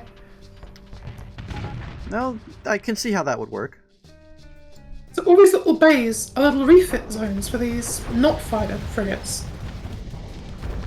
Oh, there is still one Einhander. I think it's being supported by the Shoal. It's trying to help save the Shoal. It will not succeed in doing so. The shoal has a flux core of a limp beetle. I'm not sure it's going to survive this.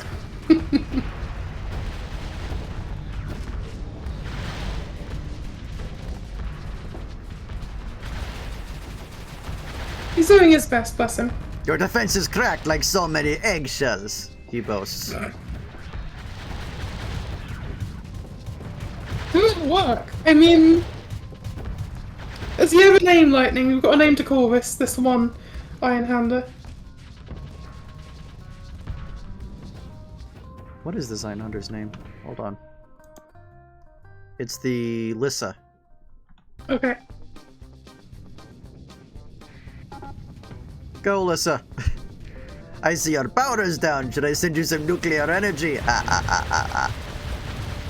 Is that a mix of the Scotsman from the... I don't know what I'm doing. And the vampire from Sesame Street. That's great. I like that voice. That's a good one. I don't know what I'm doing. He's still going. How is he still going? Look at this man. Or little lady. I don't know the gender of this captain. Dead. Oh no. The gender is dead. Gender is dead. Yeah.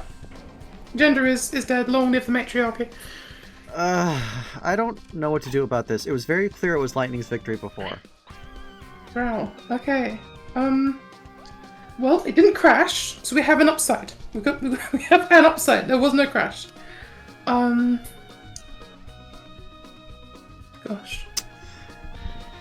I mean, technically, the crash invalidates whatever happened, but it was right at the end.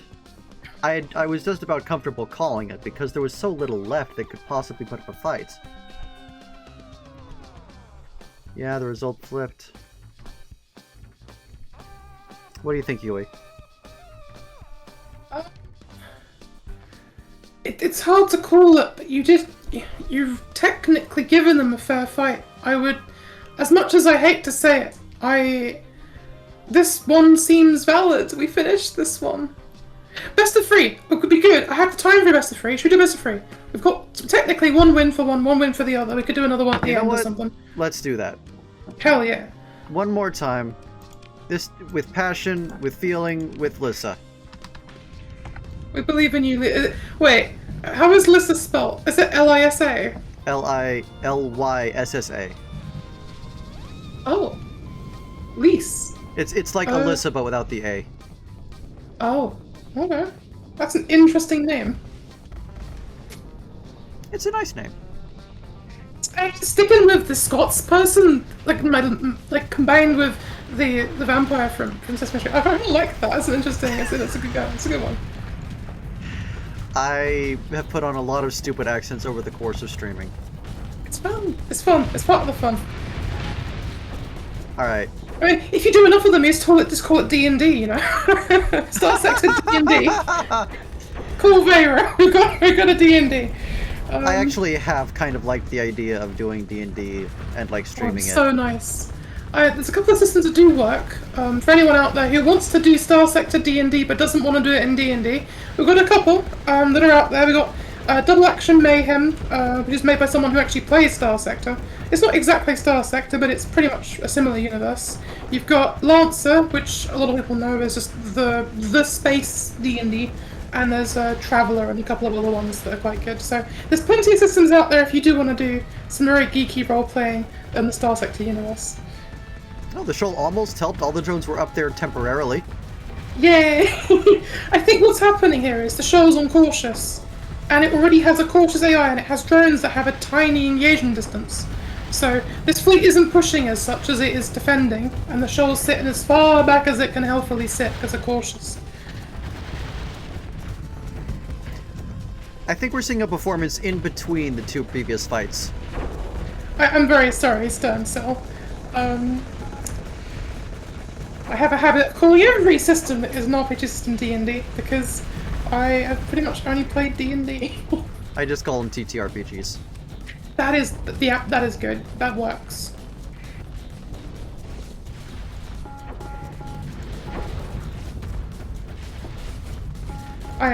Much boomer, very me. Nah. It's fine. Those paladins, I think I've not used. I must admit, I've not used the paladin in vanilla very much. The new paladin is actually quite nice. It's better in general, but it also has tiny fragmentation explosions at the tips. Flat cannon, but more direct. That's nice. I like that. And this is what they call a white knuckle moment. Well, I don't know if my knuckles are white, but I know mine these ain't. That is. My brain shut down. I'm still here. I'm confused, but I'm here. Oh. This equality is under some pressure, but I don't know if it's enough. That shield is very good. Oh, there's a 900 here, though. To an extent, the fact it can kind of just flip out and fire, it feels like it can do it more easily than the Paragon, which means it kind of is worse because when if you can see it on a maximal shield ship, if it fires with the shield up, it mitigates some of the useful effects because oftentimes the shield just makes huge amounts of flux. So I don't know. 3 Einhanders are tormenting this equality and slowly killing it. Tear me apart, Captain. I'm not sure what accent this is. I'm trying to stop. Dead equality. Beautiful. We're seeing something sort of in between the two previous fights. Lightning has pressure, just not as hard as last time. Yeah, this is a lot more. I wouldn't say even, but we're seeing a lot more distribution of events. We are seeing Warrior get crunched into a ball again, though. Yeah, and you know what it is? The two most heavy-hitting kinetic ships can't fire. They're looking through their allies and going, I cannot fire my guns. You are in the way. Please move. And of course they're not moving because they're panicking because all the ships in front of them. Watch it crash again now that Lightning's winning. Oh no. Also, in High-Hand it goes, you think that's freaking hard? Come here! Now that was closer to Russian than anything else. I don't know. Not the Russian very heavy. What was said? I don't know. She's really temperamental. Oh my gosh, this is fun though. I love the monitors with the holes in the back, and it just turns that the hole in the back is facing the fleet, so they can be hit by everything. You have one job, and that's the issue. No. And the two, what are these two things? Oh my god, my brain's... RG Nibelungs. Nibelungs, there we go. The two long Nibelungs they've not been able to use their kinetic firepower to support the Tachyon Lord's burst fire. What are you doing there, Shunter? So, wow, he's trying to, you know what? And he's dead. He kills a monitor with his explosion there. That is, I mean, for the main body of the Shunter, he helped it be a chain explosion that reached the monitor. Okay, that's Lightning great. wins. I thought we need like a little closing fanfare for Lightning's fleet. I want to celebrate every time it wins. It's got so much stuff going on. 39, 47. So what I'm going to do is I'm going to double the loss on Lightning, but I'm going to let Lightning have one. Yeah, that makes sense. So 47 becomes, what, 96? 94? 94. My math is in the drain. It is 1 AM.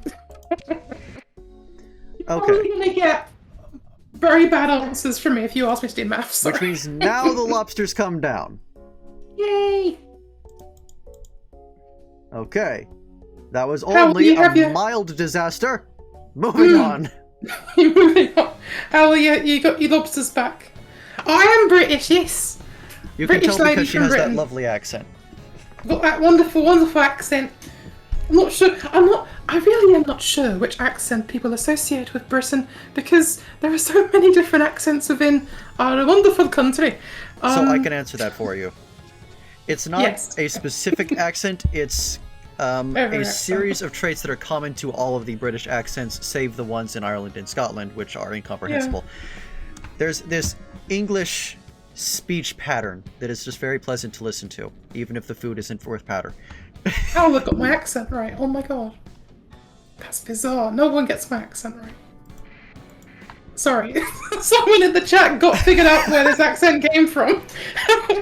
Okay, it's a bit of Yorkshire and it's a bit of South Africa. So there you go. You remember ASK, I imagine. What he did last time? I do remember ASK. As when we first saw actual use of the Lurker and amazing comeback against a fleet we did not think would lose. So this is definitely going to be very fun to watch. No, not a Lurker. It's okay. He's Ellie, changed what he's doing a little bit. So the Doogs are the same. The Octobers are the same, except I think he bothered to put point defense on them this time because I forced him to not use Thrush. I hate the Octobers so much for no logical reason. Those Reapers on guiding sticks is very powerful, and they're fun to watch too. So I'm looking forward to seeing this. He's doubled his Lurker count, Aegis Flax, and an Amboss. But he had to, didn't he? You might be right. Oh. It's okay, my memory is he has done two bad. very new things in replacement of what he had before. The first is a Saluki. Oh no. Now this is really frickin' dangerous because the problem is the Saluki has a time stop system and he's given it the speed up. This Saluki is faster than everything else in the universe. I tested this when I was doing my fleet because I wanted to make a ship that would break its own AI to ram. And this thing, when it goes down to, if you put inverted phase delays on it will occasionally miss path into an enemy ship doing a lot of either pushing it around or blow up onto it for huge damage, which is, you know, something. And it's got two of the sexiest weapons, a plasma lens and a Thrall hammer. Oh, we like this already. This is And good. and he says the Octobers are accelerated now when they weren't before. Fair enough. Oh, well, that's good. Yep, not more missiles. And then it's here.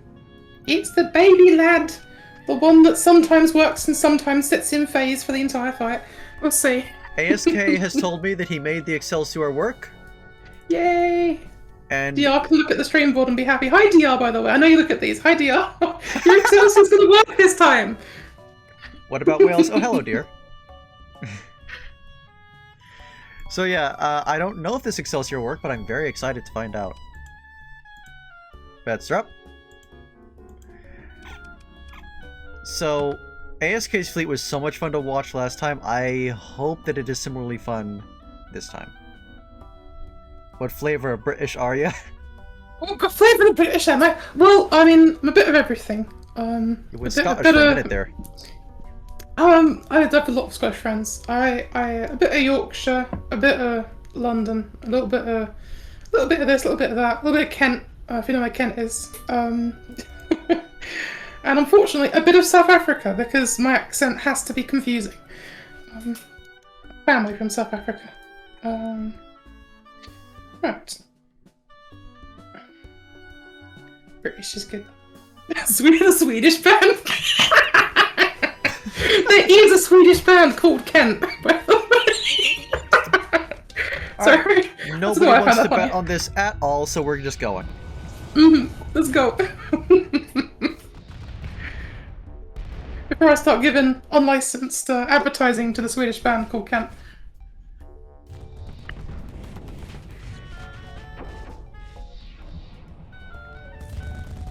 Where's that accelerator? There it is.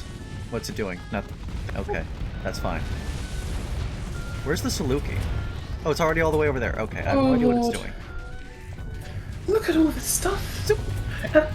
In Octobers, when they speed up, they get their missiles back faster by about 3 times. Oh, Christ. Goodbye. Oof. I am so sorry, Ellie. This is looking like a real nasty fight. That said, the Kronos and the Sovereign are holding their ground. In a manner of speaking. Look at that Saluki go. Lurkers are quickly murdering. The October missiles coming in is always painful. Where's the Excelsior? Saluki does dances around the Otome cannon, basically. Where's the Excelsior? Excelsior! He might be dead. The one ship to actually die here, maybe. It might already be dead. I wonder if one of the lurkers insta-gibbed its engines and then it flew into the enemy fleet. That could have happened. That's true. Oh, there goes Darnus.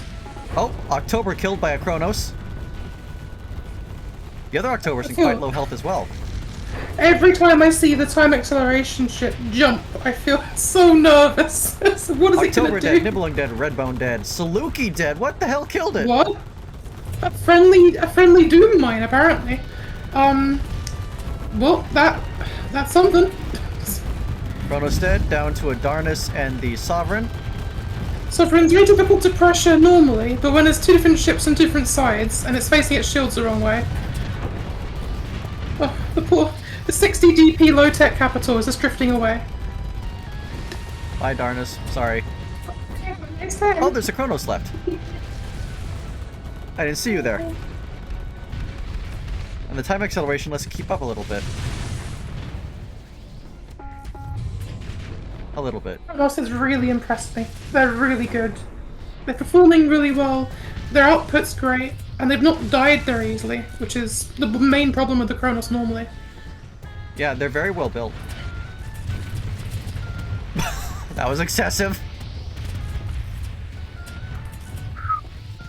Just the Sovereign. Yep.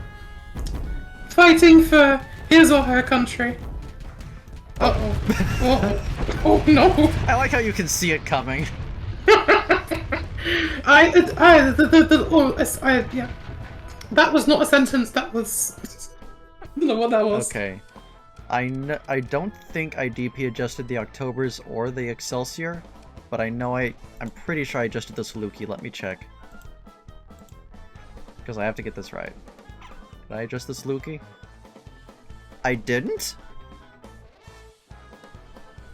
Huh? Did I adjust the Excelsior? No. I merely limited the Excelsior, and then I unlimited it later.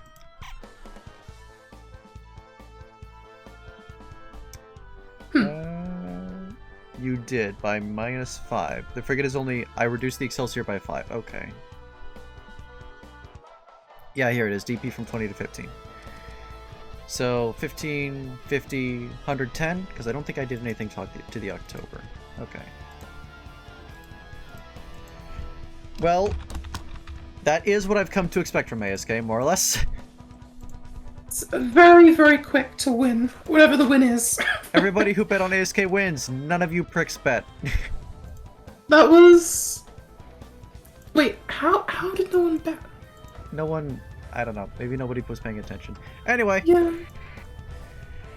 Now we've got Wasara versus Hrothgar. So I'm not sure... I kind of expect Wasara to win, you know? Because Wasara just has those really well-performing Dobermans. But... All down for underdog take-up here, though. It's quite wide. The fleet's quite wide. We could see some pressure. The thing is, Hrothgar's fleet is now...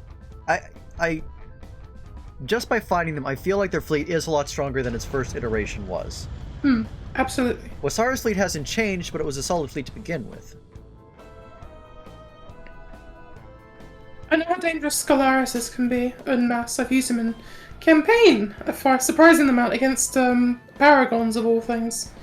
Because there's so much pressure in one little boy who just comes straight back and goes out again. It's a lot. It's not the damage per barrage; it's the damage per second on the Scalaris that is very good. Fair. Howler going in heavy on Hrothgar. You confident there, mate? A lot of heavy betting on Hrothgar, actually. Alright. Okay. 1-0 too many! Well... good luck, Howler! Copy of which fleet will Winamo. I see. I was a reference to the nonsense I was doing with Nemo last time. Oh, yeah. I'm not reading the chat as much, sorry. These missiles are good. What are these? Green things. The green ones? Yeah. I don't know. Actually... I wonder if they're Talon again. Might be I Talon. think it's coming from the Naka song. Ooh. I think it's Rosenritter of some kind. Dulces, maybe? Ah, Talon. The Lurker Oh, is there's a lot being of very pretty heavily missiles. punished by Roth's more mobile fleet. Oof. Trihander is dead, though. And the Scalaris missiles came in and took out about half its HP there.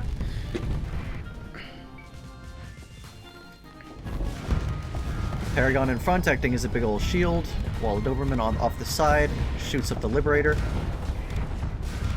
That Liberator is going to die, but the Paragon's taking a lot of pressure. And is beginning to take damage. The ships are so keen to get in there and slap this Paragon, and I'm surprised. I never see this in campaign. This only happens in tournaments. And it's working. I am big. Thank you, Liberator, for your commentary. Very important we knew that. This is a very sharp fight going down here. Everybody's risking a lot of damage. Mostly the Liberator. With the two Doberman, this Paragon is actually performing a little bit better than it did last time. Even though it is fluxed out and about to die. Ultimately, the Paragon is saved because it's hard to do better than 2 Dobermans on your side. Yeah, the huge amount of... Is it HE frag? Like flak we've got explosions? kinetic We've got very heavy kinetic and HE guns dedicated, and the salvo is HE? HE I don't know flak? what it is. Like Devastator flak, right? It looks like Devastator flak. I don't know So for I'm sure. assuming. It's not kinetic, I'll tell you that. Okay, that makes sense. I should know these things, but I don't. Yeah. Paragon Fortunately, managing to what's not his be face dead. put up an IDE tutorial that I'm going to be using. Ooh. Well, I'm more than happy to help. I will be asking for your help at some point, honestly. That is absolutely fine. The Doberman is taking damage because the Gregas have flanked it and it can't do anything about them, but it's still trying to beat up the Noctisong. Whenever that sound comes up, I really want one of them to just let it overload so I can see the little pretty pink explosion. Actually, I know I shouldn't want that, but I do. This Doberman is having a horrible time of it because it can't deal with these mechs that can just so easily just mulch its side here. Yeah. That's actually really bad for it. Like, it's going to die here in a little bit. Death to what? Free mechs? Are they destroyers or frigates? I think they're... I'm not sure. I think they're destroyers. Okay. It makes sense. I mean, we did almost see the Noctisong killed in the process of that. So it's not like the Doberman wasn't doing anything, but the Doberman is going to die if it gets flanked like that again. Yeah. Are they bunched up against the top of the map? No, we're not. There's an objective above them. No. We're still in the middle of the map, roughly. Slightly lower. Because Wasara's fleet is slow. It's nice to see the Noctisong actually venting here, because it was very high flux. That might be the Doberman's death. Oh, no, it does have an Omni Shield. One little lad in his quest for vengeance! There he goes! The shield's so narrow that he's getting shots around the shield. Yeah. And a module is down on the Doberman. I think Pygar has lost this, though. They don't have sufficient pressure to... Even if they manage to perfectly flank and kill the Dobermans, there's still a Paragon left to deal with. Which is a sticking point. Yeah, absolutely. And those, do they seek those plasma orbs that blow up? Are they just a flat projectile? They do so much damage. I see the little pretty thing go out and then it's like through the center of a ship, and it's like, okay, that's a... This Doberman is going to die. We're going to see a simultaneous explosion from the Paragon here. Paragon, put your shields up! Oh god! Okay. I may or may not be watching the stream up top, which has delay sometimes. So I'm sometimes responding in response to something happening that's already happened. To try to remember to look down. Concerted effort to kill this Garega by the Doberman. I think it gets away in time, though. Wow. But overloads itself in the process. Oh, yes, that's exactly what I wanted to see, but I'm sorry, little ship. It's nice to see the AI making a mistake every now and again. Like a proper mistake. I don't know. Think a pilot would actually make. I don't know what in their AI tells them push this to overload point. Yeah. Yeah, Maybe when they push it so much they have to run away. Yeah, they don't have sufficient pressure to kill the Paragon. They're trying their damn hardest. Look at them. But it's not enough. They're getting killed by EMP arcs. Because they don't have that much huller armor themselves.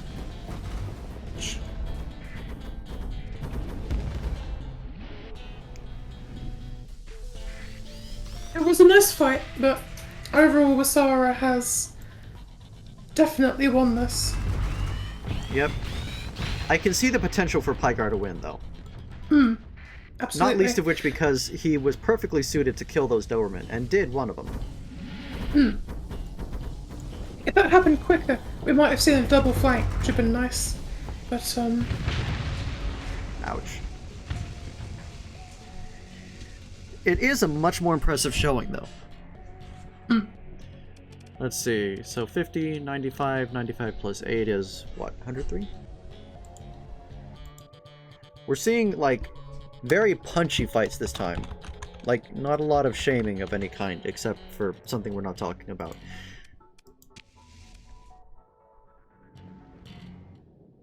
Blame Laharl? I missed the... Alright, so that one goes to Wasara. Who do we have up which next? is a bit of a problem for poor Howler.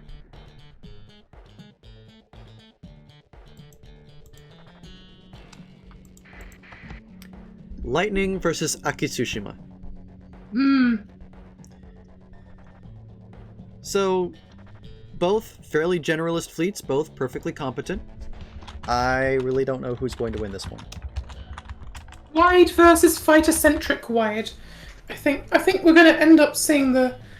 Is it even? Would you call Akitsushima's fleet wide? It's got quite a lot of ships. I'd call it average. Neither wide nor tall, personally, I would say. Yeah, it's quite balanced, but it's got so many fighters. They've gone for different kinds of fighters. They've gone for more generalist plus some longbow bombers, and they did go for one jackhammer. Cheaper, Whereas effective. Lightning's is more specialized and is a little wider, or at least appears that way because of the lampreys. I just realised that we're going to have to look out for those Ironhanders and see what they do towards the end. Yeah, and those are the other thing that Lightning has going. The shoal, hopefully, will be of more use this time. It has maneuvering jets. It has the ability, but it's not. I think it's on. Is it on cautious Lightning?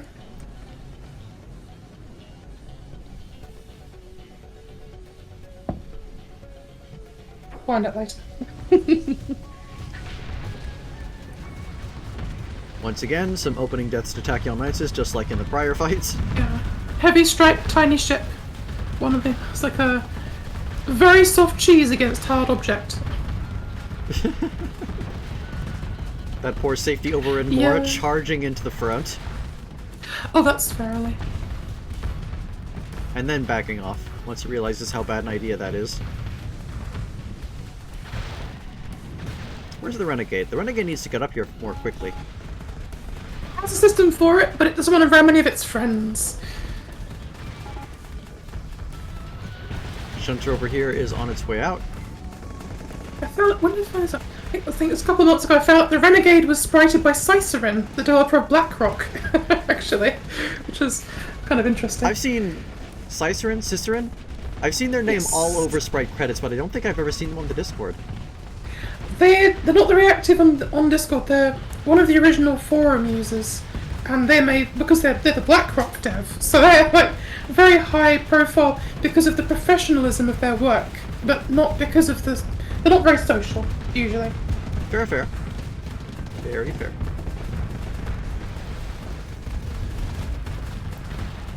Alright, we're starting to get some of the pressure we've come to expect from Lightning pushing the victory back.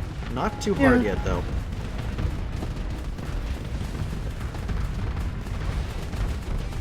Tell me what weapon loadout you have on the Victory. One of its responses it can have to pressure is just to go in. I've seen it with 6 plasma flamers. Just rather than sitting at the back when it gets pressured, it decides, you know what, I've got armor. I take my shield down. I just charge in, kill 5 ships, get blown Always a up. good That's thing okay. to see. Yeah. We do have Lightning slightly surrounding. Kind of. They're trying. I'm seeing lots of small ships creep around the side slowly, trying to get an edge. And they've got the Mora with SO just kind of sitting there on the right. But haven't quite got us around yet. When they do, I think we'll see a bit of panic amongst the cruisers at the back because they don't. And maybe even the Victory, it's in the right position to get turned around by an unlucky destroyer. Scarecrow is pushing in a bit too hard.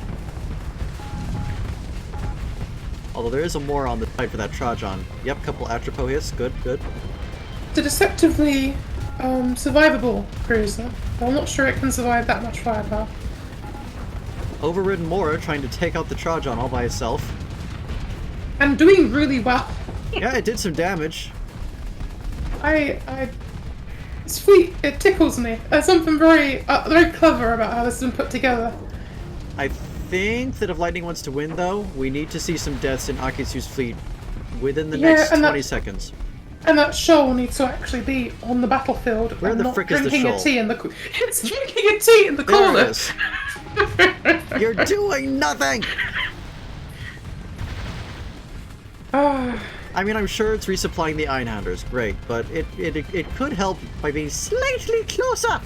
The only thing it is doing right now is making more bays, which is technically one of it's a good role to have. It's just not using it because I think it's cautious. I think I've always seen the show have a aggressive, steady, or reckless captain, and they usually go in for little darting attacks every now and again. I like you. That's why I'm going to kill you last. Thank you, Einhander. Very good. Personalities on these Signhanders. I'm supposed to get someone who actually wants to pilot a mech that is likely to die. So. I mean, we already have that with most LPCs. Yeah, but the Einhand is an actual frigate, so you're in a frigate that's expected to be blown up. That's not like, exactly a strange thing for frigates in general. Yeah, you got the Hound. You got the Hound. every variant of Hound I've seen. Someone making a Hound that's got a bomb strapped to the front that just drives in. One crew requirement. I have no idea. I know there's so an mods. IED tram. There is, isn't there, with the Bloodic Path on. And then there's a big fat ship that launches an IED dram that turns into a bomb that just blows up. It's Alfonso's work. The only thing that annoys me is he's been toning down the explosions, which is the exact opposite of what I wanted. Well, like, why would you do that? That's so pretty. It's like, it'd be like if DR was to tone down the explosion on that massive Titan missile that everyone knows and loves. Or if Tartiflet were to tone down the Singularity torpedoes. Oh, wait. I love this. The Singularity's amazing in the old version, and then I had a look at the new Psi, and I was like, well, the tar. I like the suck power was so good though. I totally wasn't abusing it with 3 large missiles on a capital when I had that. What was it again? The neutrino. Well, Akitsu has won, and without having lost a ship yet. It's a very strange shame. It doesn't feel like a shame, but I think it is. Yeah, Lightning was just never able to get a kill in, despite a lot of good shots and some good chances. Strategy performed probably as well as it could against this fleet, I think. do, Emil. I want the game to slow down and let me appreciate it. Also, hi, Emil. I thought you didn't show up for these. Good to see you. Yeah, prick. Where's the shoal? Oh. It's over here. Let's see. I want to see what it says. I want to hate it properly, but I don't want to see who's driving this shoal. What is he gonna say? He's been silent. It's like the...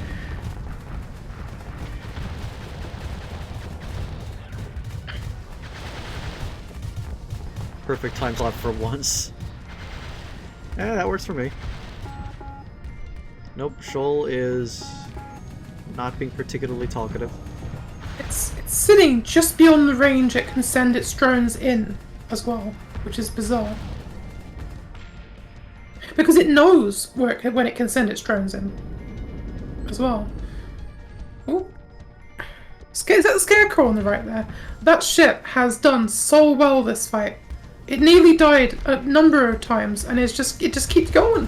Yep, the Scarecrow is a really good cruiser fitted out correctly, but it's really easy to turn it into something that redlines itself. Yeah. Like, painfully easy. The Scarecrow is one of those things you have to fit out a bit carefully, as opposed to just being able to slap guns on and let loose. That makes sense. This shoal captain is, needs a slap. It's this one pirate guy. He's been offered a job. Look, just a show up. Your job is to show up, and he barely does that. He comes to the edge of the battlefield and just sits there, hoping that his side will win, so he can take the scrap at the end. Oh.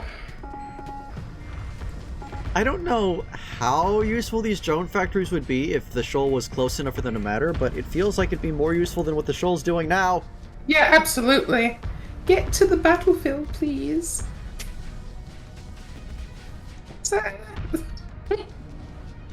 He refuses. He just wanted to hang with his mates, not hurt anyone. By the way, we're in timeout. It's been given the reckless order. It's still doing this. Is it really? Oh dear. I think this may be... What tags have you given it? Combat character? We might want to contact the Lord, otherwise known as me, to try and fix this problem. I mean, it's got hypervelocity drivers, so it can't be send reinforcements. That's the comment from him. Send reinforcements.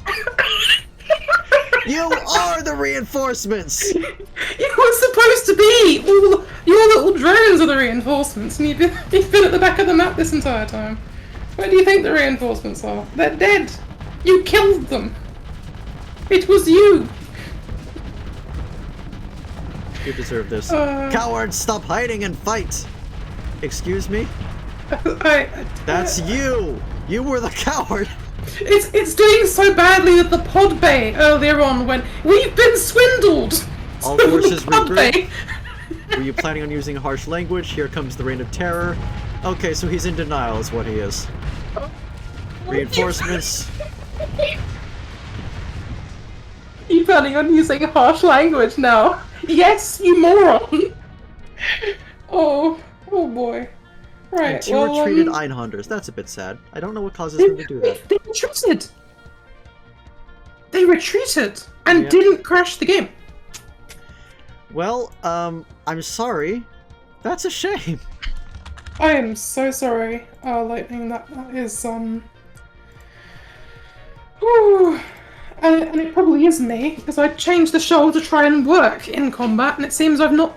Are you running the latest version of LCA? Just wondering. Okay. Warrior and Wasara. How do we expect this to go?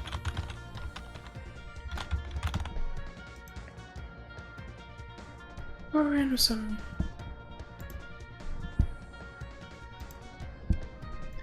They're supposed to not retreat under the PvP matches thing, but apparently.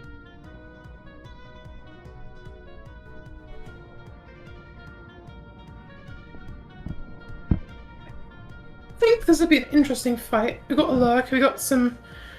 What is on the front of the Nibelungs? There's like two little holes on the front, and I forget what they do. They've got little missiles inside them or something. Hammer tubes. That do not have limited ammunition. Oh! I think they have a significant refire delay. Maximo 3, 50, 1, 5, there you go. Okay. So, not particularly useful until late fight, but still quite handy. We've got to call that the Dobermans are going to win for having HP and DPS, which, you know, they are very good Dobermans. I think the problem Warrior's fleet will have to overcome, they have no way to flank the Dobermans. They have to break through the front of Wasara's fleet, and the front of Wasara's fleet is made up of 3 Irises, 2 Dobermans, and a Paragon. Very heavy. So I don't think it's a mistake to bet on Wasara here, and indeed every single one of you has. Maybe I should start doing counter bets so people have something to win. Nah, if you're going to bet, and you're allowed to because your fleet doesn't show up in this ring, bet on what you actually want to bet on. Okay. I'll have a think.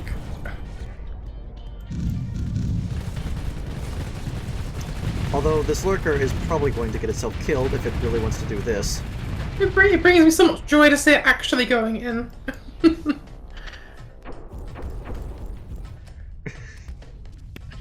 This one doesn't have repair, does it? It's just a flat lurker. I can't bet on myself? No, you can bet on yourself. It's just people who are streaming are under slightly other restriction because I don't know why, actually, come to think of it. Well, you can technically end up with a 15-second delay, but I guess betting doesn't matter like that because you get bets at the beginning before the game starts. I don't know. It may have I don't know. I'm the one running the lobster racket here. What I say goes. I don't need to justify it. Hell yeah.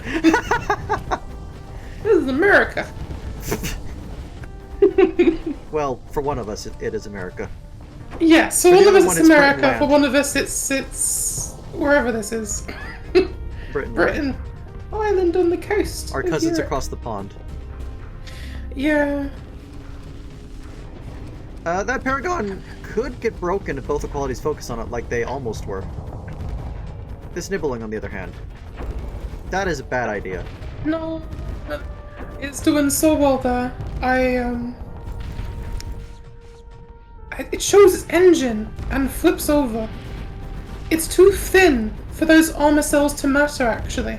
Because of how thin it is, it doesn't get the displacement effect of ORA ships, where the armor on one side will be okay and the other side won't be. Because armor cells are cut in a 3x3, I believe, when they're shot. So... Huh. Paragon is dying. Because there was just too much focus on it. It looks like they're backing off of it now. Maybe? If they focus on it just a little more, it will die. And then if that happens, Warrior has half a chance to win. The Lurker's dead. Nope, they backed off the Paragon. Oh, poor thing. Went for a nibble on. But I think I underestimated Warrior's ability to potentially win here. You know, it might have been a hammer from one of his tubes, actually. Thinking about it. I got quite a lot of strike power.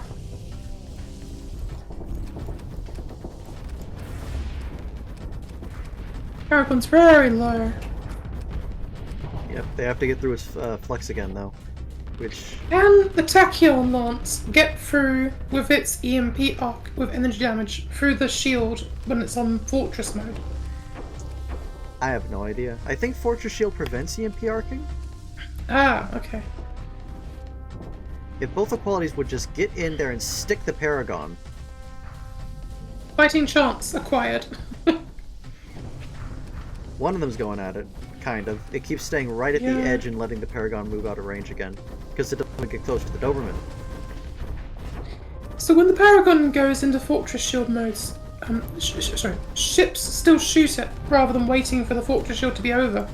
And that means usually it wins a flux trade war in normal game, which is why it does, I think, badly in the tournament, because it tries to abuse the AI of ships, and most ships aren't built like a campaign ship when you're in tournaments.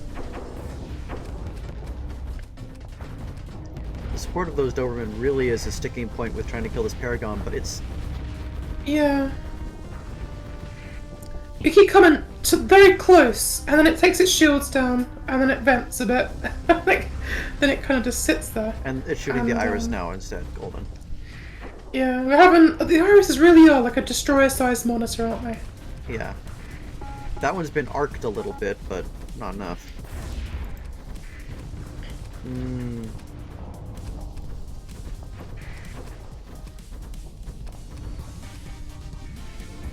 This is a capital slugfest, leave the frickin' alone. Yes, precisely. We want it.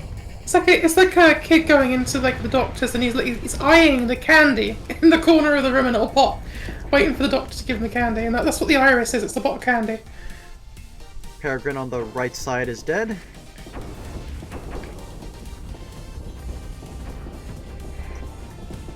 But it looks like, however slowly, Wasaru is winning just by virtue of slightly better AI and slightly better fits. I mean, the Doberman is very specialized for exactly this purpose. The Paragon is on the edge of death. Not too much more flex before it has to drop its shields, and it won't be able to survive any serious blows after that. Ooh! I was about to say, it's been on the edge of death for the last 5 minutes. But, wow, okay. Okay, it is possible to kill the Dobermans from here if more than one ship focuses on the Doberman at a time. Yeah, it'd be nice not to lose these Nibelungs. Iris down, haha. Screw you, die. You've been killed. Okay. Well, the equalities are alive, which is good. I think these Dobermans do not have the firepower to really push back against this thing. Even with what they have going for them, it would take a very significant lapse in judgment on the This Skybreak and this Nibelung are almost dead and will explode as if a Doberman focuses on them for any length of time. Which unfortunately is about to be the case for this Skybreak. This equality is taking a little damage. that Skybreak will die if something doesn't happen. The monitors might distract the Doberman. Oh, it takes a module out. Peregrine dead. Huh. Warrior is very possible. It's very possible Warrior wins, despite.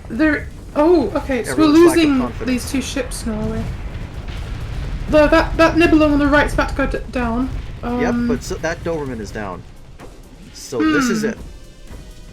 One final lad. And while a Doberman is very good at a direct standoff, and a quad tachyon equality is not something it deals with easily. Yeah. And there's two of them. Despite what all of you thought, Warrior wins. Tachyon lancers and pretty good fleet when they're not being pressured by a big wide fleet. They can actually output a lot. What's left? It's me. What's fun? Come closer! Who?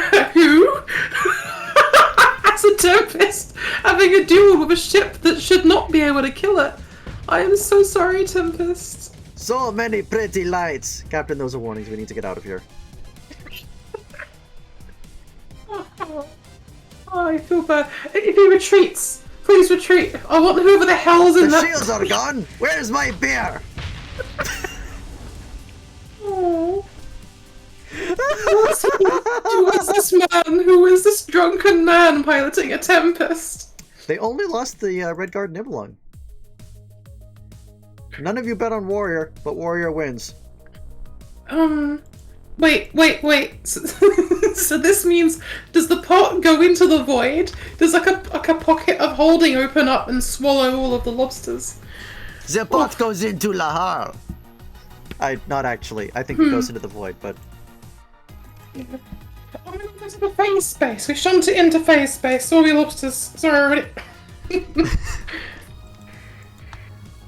Alright, I'm back up against lightning. Oh, you know what? I like that. Surely now I can Ooh. lose. Give me your thoughts, Huey. The hull. What if no one votes for the fleet that wins and there's no votes? What if the person whose fleet wins gets the lobster? See if they're in chat. Wouldn't that be great?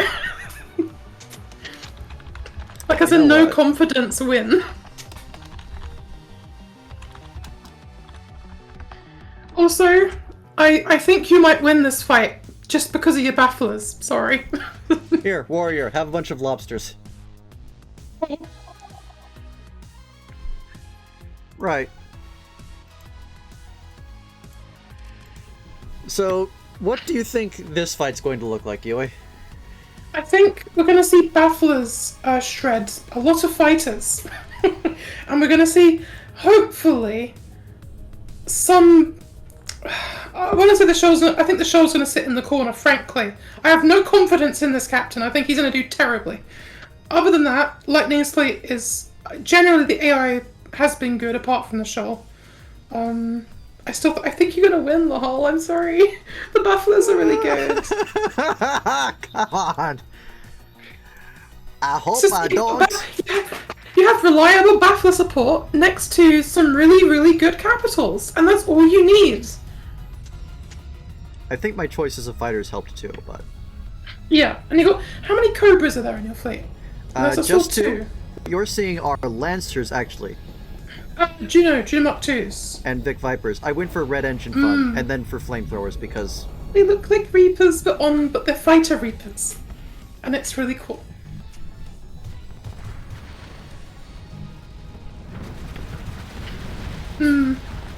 That shoal. If it had any other build, I would be, I think it would work. But because it's got fighters that can't engage, it's behaving like... I don't know. Either way, thank you, Lightning. I know you're not here right now, but you're probably watching this world data. Thank you for showing me that the shoal can have the AI of a limp potato. I will try to fix this. I will slap the captain in the face many times with a newspaper. That's one. Humiliate them! Humiliate. Thank you, Niagara. We'll take him to the stocks. Alright, obviously my Niagara's under pressure because it's always the one up in front. But they can take this punishment. They have huge armor, huge HP pools. Go Matsmeet, I can take all of the bullets. Is that, oh no. Doberman is getting a little flanked without anyone to help back him up because the Mark II is pointed the wrong way.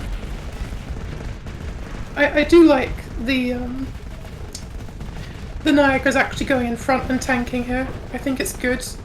Gives your fleet a chance to actually get into position. Doberman is doing poorly. Too much pressure from Einhanders. Woo! Oh. Or just do that and delete the Einhander. That works too. Wow. And delete another Einhander. I think we found the counter to Ironhanders. You can't dodge if every space you move to is a bullet. Yeah. That'll about do it. Niagara lost though. Niagara after how many? It's a whole minute and a bit there. That's quite good. 2 minutes. Another shunter down. This Doberman is still taking damage despite its fit that it had. I've got Lamprey drones behind me and floating around, which is annoying. Yeah. I don't have a lot of quick weapons on here. I have a very tiny 90-degree shield arc. So they get swatted quite easily. Scarecrow versus Niagara is not actually going very well because the Niagara's flux cheapest weapons are anti-shield, so it's not able to penetrate. Oh, it's a Niagara. I put my shields down. You don't need them up against a Needler. It doesn't, but the Scarecrow does have heavy mortars there. And some Atropos as well. That's bad for that Starliner.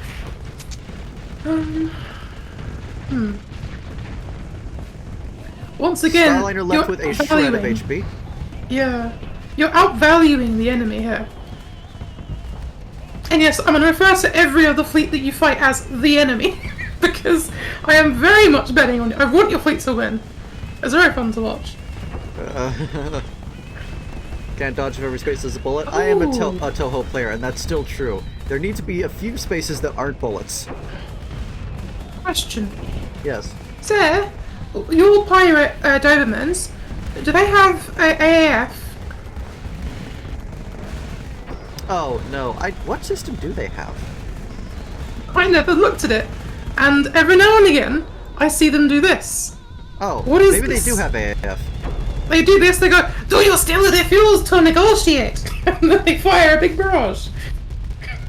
I think that's very good. I call it the house many walls. That's good, thank you chat. We appreciate it. We appreciate the amazing comments. We might not read all of them, but they're very good. I try to read as many as I can. Yeah, I'm a little bit overwhelmed doing streaming for the first time in what, 2 years? Even as a co-host. Megara versus Renegade? Oh, Fighter Strike. That's going to tip the balance a bit. Oh my gosh. I love those lasers, they're so pretty. That's why I chose them. Good. They're so good.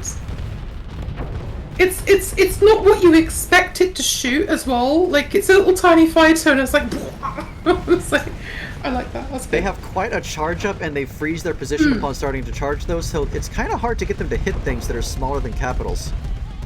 Maybe that's intentional. Kinetic burst beams are one of the most dangerous weapons in the game and the hardest to balance. That's why you don't see that many of them. Because they do way more against armor than any other kind of kinetic weapon can. Oh hey, the Shoal's up here. I mean, there's not a lot of other people who can be up here, but the Shoal's still here. Yay! It's fighting! In front it's of actually a Doberman. Fighting! The wrong ship, but you know, it's here. He's learning. It's the wrong target. I know. But hey, this and that, he learns. He's got the brain larger than a Brussels sprout. This is good. Even if he is gonna die. Yeah, that health is getting taken out quickly.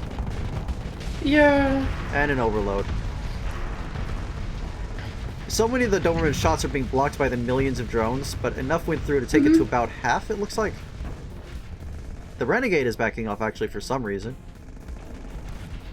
The shoal's rather weird in that it's kind of a battlecruiser carrier, but it's on the carrier side of the battlecruiser carrier spectrum. So it doesn't have the output of something like an Odyssey. And people I think people treat it like the Odyssey, and it tends to backfire a bit. Because it's nothing like the Odyssey at all. I love watching fighter wings just evaporate in the salvo. This Moray is almost very dead. Pretty. You've inherited a very good mod. I hope I can do it some justice and make it, you know, continue to be very cool. The modding community will absolutely help you. I will help you. Tau BMS. Tau B... Brandy? Brandy? What are you doing here? Brandy? Who's Brandy? Tau BMS, who just followed. Oh. Old friend of mine. Haven't really talked to him much lately, but he's here somehow. Welcome to the stream. Hi, Brandy. Good to see ya. I don't know if you know anything about what's going on here, but I really am happy to see you. Well, hello. Also, the Renegade is just about to die, even to kinetic damage at this point. That's a lot of Genofighters coming in here on the right, but they might not Ooh, the get a chance Scarecrow's to just fire. about done too. And they're both dead. Was that the Vic fighters? Oh, you do like Starsector. I'm actually I organized and am, as you can see, currently hosting this tournament. You should come. You should join tournaments. It's fun. It's very good. I mean, If you nothing can else, basically slap anything down and it goes. Anything goes, as long as it's in the rules. I also mod the game now a bit. I'm not very good at it yet, but yeah. He owns the cool one that you're seeing here. Most of the ships on screen right now are his. Who is this Tau? Brandy is a good girl. And you're dead. If nothing else, you can absolutely talk to me about whatever you'd like. I can point you in the direction of any mod you care. I can tell you everything about the mods. I can show you a few tricks to make your game run better that most people don't know about. So unfortunately, I think I'm winning. Yep. I did say. Don't be scared to join tourneys, Caligar. You can always get advice from people who have been through them. Or you can just talk to me and I'll teach you to break the ships. or, right? You can team up with somebody who does know their shit. That is definitely a way of doing it. Make a video about that. Maybe. It can be a little tricky because the method kind of depends on the person's individual computer. But I will consider doing that. I already have a Word document on my computer where I've been putting everything I've been learning, and I intend to release a very comprehensive guide here soon. On modding, actually. Basic level modding. Ooh. Because there's so much that isn't documented and that nobody tells you. But that's Would you really mind if I simple help with and that? that's useful to know. I'm more than happy to lend a hand with that if you want. Got.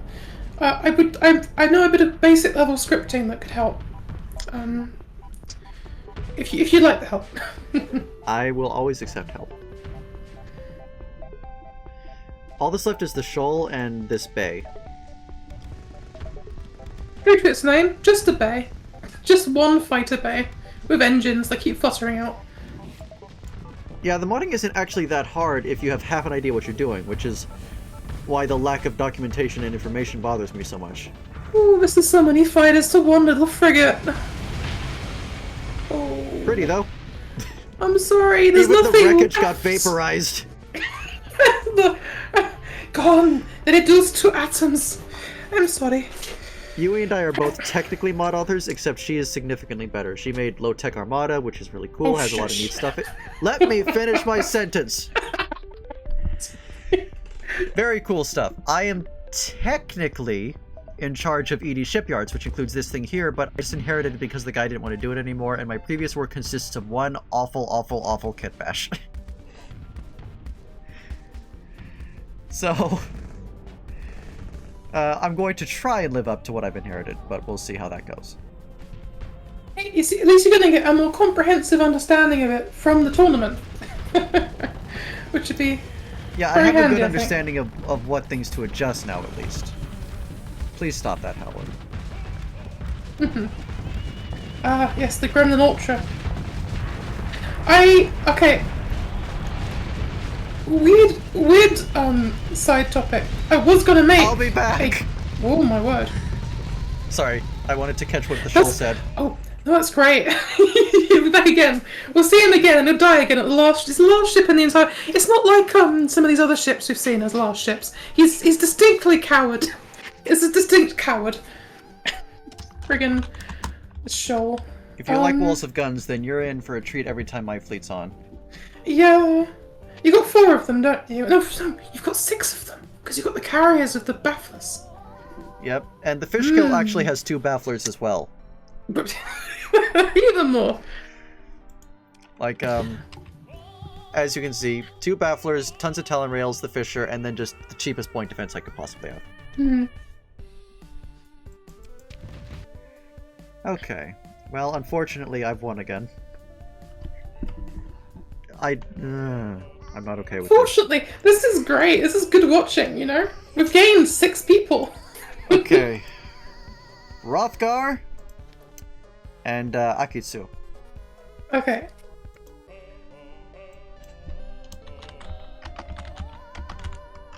What's the theme for Hrothgar's fleet? At this point, Religious Arma Crusade? Okay. Replace the reward for the war quest with the Gremlin... No, the Gremlin Ultra... ED is going to be its own mod, the Gremlin Ultra is going somewhere else.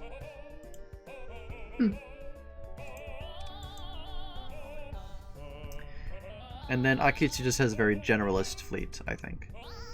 It was like fighter-wide. Not ship-wide, but fighter-wide. A little bit, yeah. Even then, it's not that a huge amount of fighters, considering. Yeah.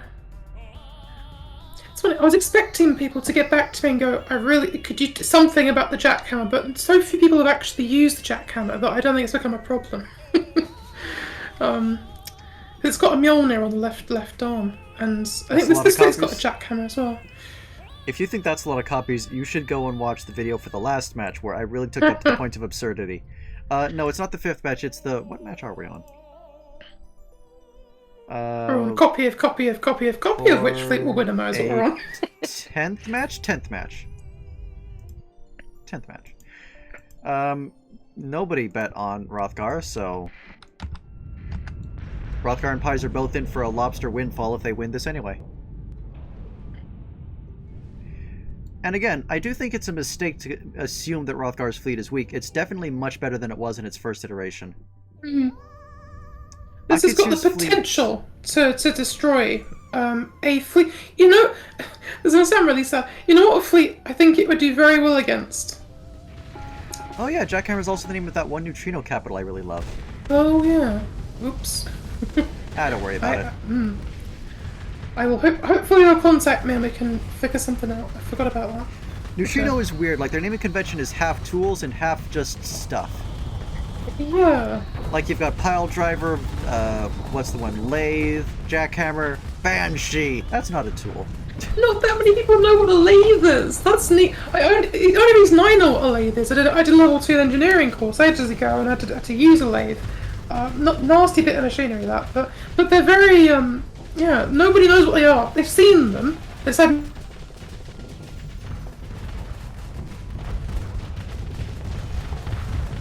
Well, the Liberator is getting a lot of punishment very early because, of course, it has to be in front.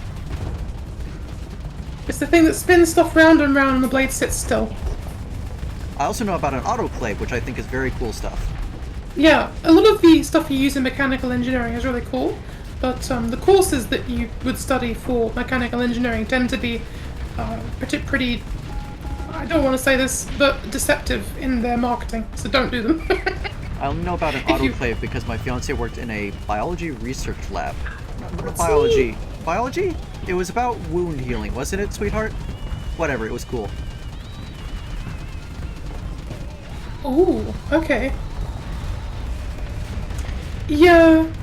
I mean, a lot of people aren't taught well leaders. If you're gonna, if you want to use learn how to use these tools, I don't recommend studying like a level 2 course or something. I recommend finding a club. There are mechanical engineering groups you can actually go to, which sounds bizarre, but there are people who are willing to lend their workshops to, metalworking or woodworking people, and you can just do stuff,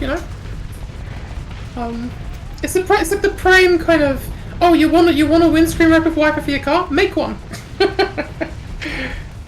Which is got some ships in this tournament like that as well, actually. So do your own carrier, do your own warship. It's interesting though. Well, Rothgar is getting taken apart at this point, but for a while there was a very close and explosive battle, and Akitsu was taking a lot of damage. Trajan is dead. The victory is missing some hull, but for a while there, it was really looking like it was going to take significantly more. This is the first time I've seen a Kitsu get a chance to really shine. The fleet is working, I think, as intended here. That's true. And the victory's I wonder if it's had its system removed for the sake of its own sanity. Because it's not charged at all. That's a good question, actually. I almost wonder if it would have performed better if it had charged, in some cases. Yes, I tend to find it does, but that's just me in campaign with my very RAM-biased fleets that I tend to make.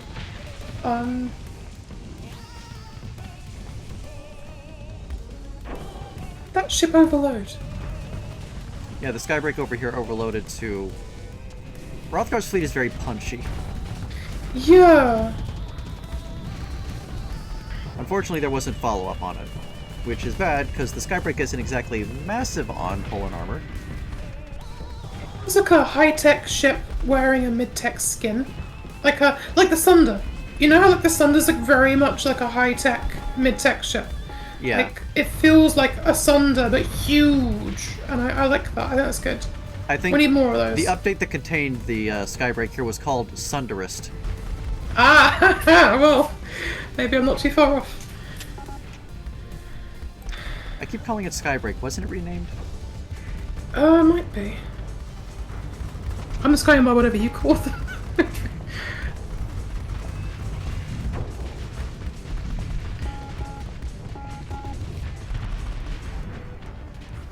Who is someone? Oh, that's not a Austin Powers reference, is it? The Choo Choo Chaboogie.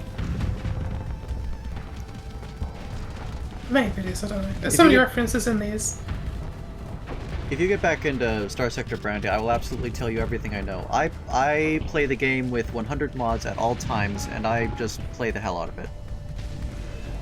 I used to stream it a lot too, but I've been busy. You know what would be really cool? You could do a multiplayer campaign. I could. I was actually thinking of talking to you about the possibility of doing something like that. Just having people around for Starsector. It's fun. I've done one with 3 or 4 other people before. We had to find different parts of my keyboard, and we ended up accidentally closing the game at one point because somebody pressed the button. The 2 people pressed the pressed the button combination that closes applications on my computer because I'd rebound it, which is kind of funny. Hey, Callagher. Are you talking about missing ships? Sorry. I'll give you all the assistance you want. Missing ships, the Ragnarok, right? That's the Ragnarok mod. Also the Nagato. And the so I took over missing ships from that author too. I'm reworking it. Yeah. Because it needed I didn't look at the score. I mean, the Ragnarok. So the Ragnarok has one problem, in my opinion. It needs to be modular desperately. It does. It's screaming into the air. I want modules, please. I don't know why that's the voice for that, but we'll go with it. Yes. Alright, well, fuck. I didn't check the score. I'm gonna have to make a note to go back and find that later. Yeah, I recommend going and checking out the mods that are shown in this tournament. They're worth messing around with. They are.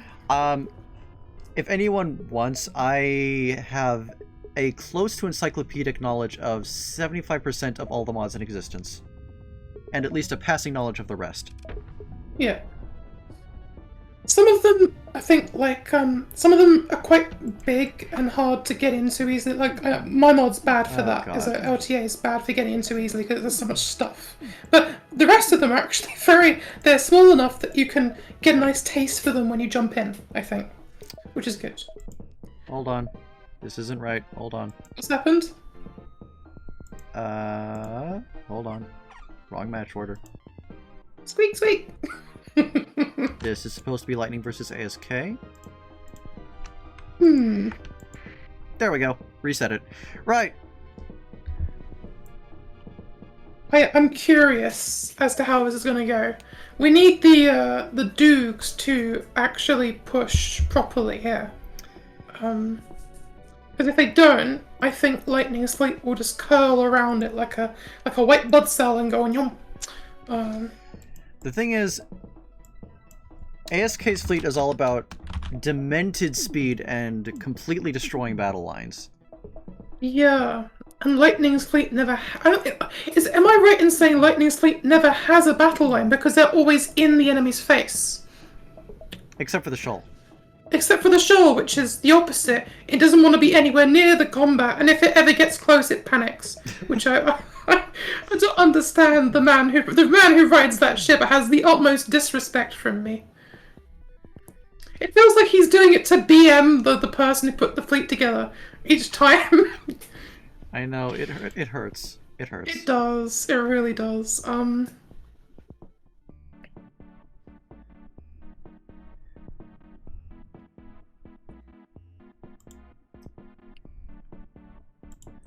just gonna let the bet go for a bit.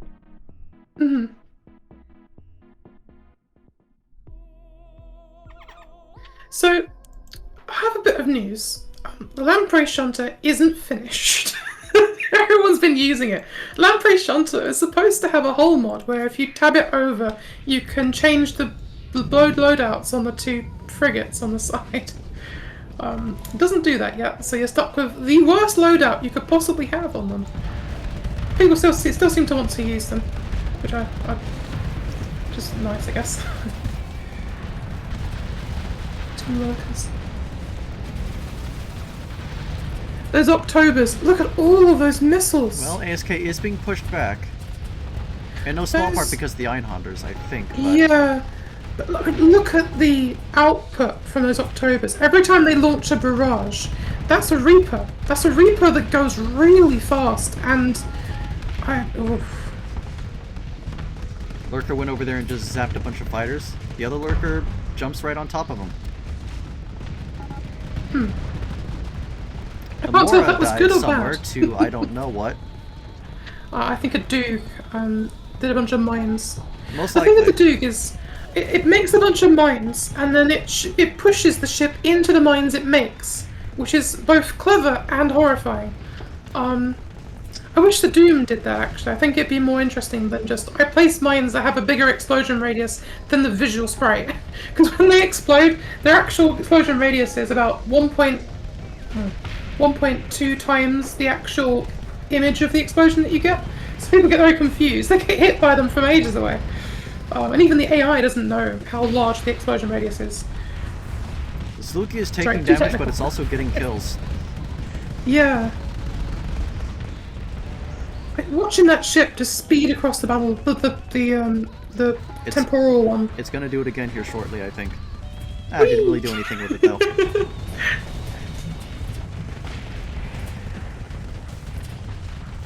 The Shoal is for once right in front of the battle because it has no choice in the matter. It doesn't look that bad until you realise it can shoot while it's doing that. It can stop time and shoot. Yep. And that's hot. It really is just. You'll see it in a minute. Just look at that. It's so sexy. I love it to death. It is. It is. Yeah. Renegade is being. Oh! Ooh, Lurker, you killed the Excelsior. It almost survived. that was nearly very cool. Those Dukes, Jesus, sorry. Oh my god. Christ, ASK. The show's actually behaving a little bit better now, but even with that, this isn't going so great. To give you context, Brandy, what ASK has done is he's taken a bunch of phase ships and replaced their phase coils with speed coils, basically. So they can't phase out to defend themselves, instead they just go really fast. You don't need defense if you just move faster than the speed of the flow of the universe. Clearly. It's like, it's the Funky Kong of dark ones. What they call the deep, like Cthulhu and all that. This is like if you like look at the Kong family, then you look at them. This is the Funky Kong of that. It's got sunglasses on. It's like the god of speed or something. Both the drug and the unit of measurement. Alright, they lost only 50 that time.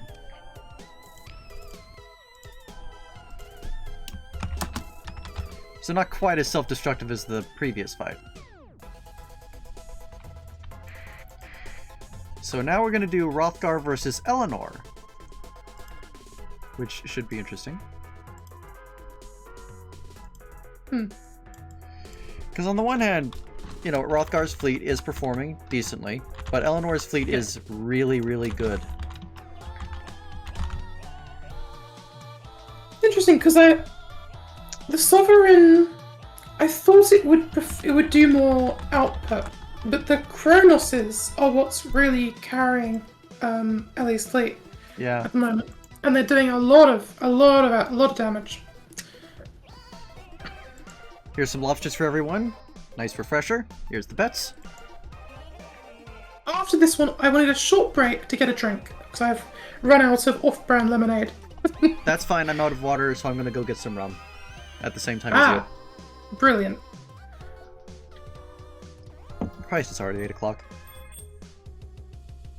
It's okay. It's a nice chill 2 in the morning here. We might actually stop at the halfway point. Hey, no, you don't stop. Unless you want to stop. I am more than happy to go till 4 in the morning. So I have the time. I can do it. It's fine. We'll see. Rum is water. All right, let's see how this goes. I believe the Noctica song is hurting his friend. Mercury just decides to go into its butt. Like, I know the engine plumes are very pretty, Mercury, but you don't need to drive into them. You can admire them from a distance. A safe distance.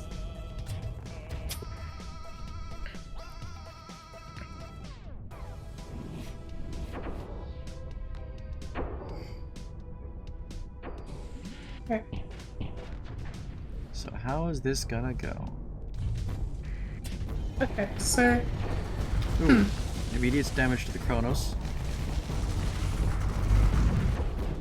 Not much, though. Not something it can't handle. The lightning coming out. If those ships lose their shields even for a moment, the engines are gone. Yep. We might have a Redguard Nibelung fight if we're lucky. Ooh. Or it may get blasted by the Sovereign immediately. Please be. Oh yes. There we go. No, nothing to follow up on it, but there you go. There is an angry Kronos on the side, though. Oh, Sovereign's actually trying to stick in a little bit. That's good. This Nibelung is under some pressure. Not too much. Automate cannon firing? I see it glowing. No, haven't decided whether or not to do it. Stop this! Don't do it! Oh, listen to me. Good. Okay.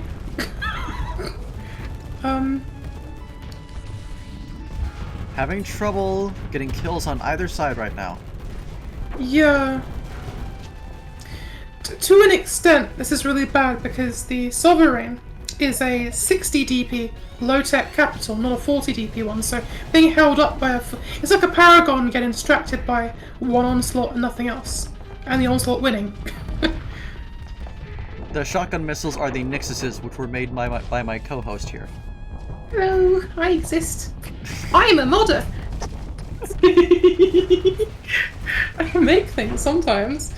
And sometimes I just make ships wave at you. I made a ship with arms recently that waves.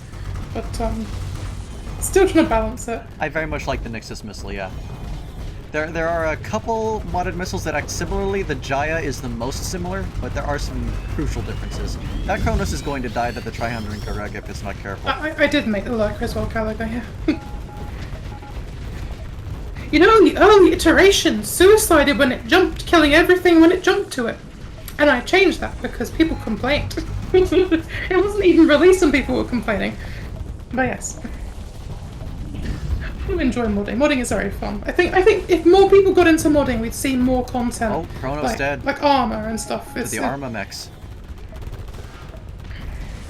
I think Hrothgar is slowly winning. Hrothgar's taking losses on the way, though. These Kronoses, the amount of punishment they put out, though. Did we lose one, actually? Oh, we lost one. We lost a Kronos, but the other Kronos is slowly killing everything that is in front of it.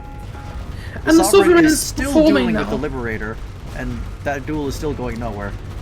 But so the Sovereign's got a couple of downsides and an upside. When it does a little boost, it vents flux to its engines.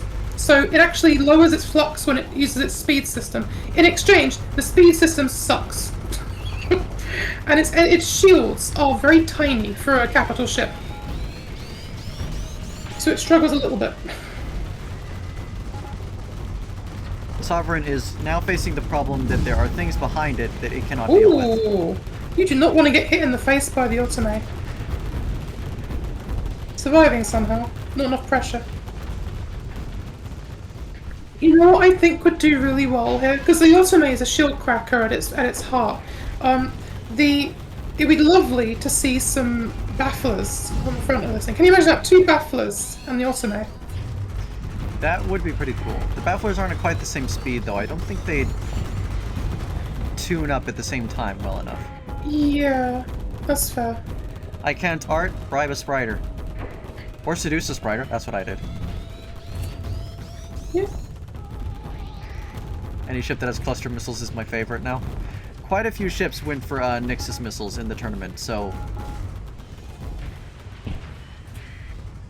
And I had to do a rebalance of them in the middle of a tournament because we had a, yeah.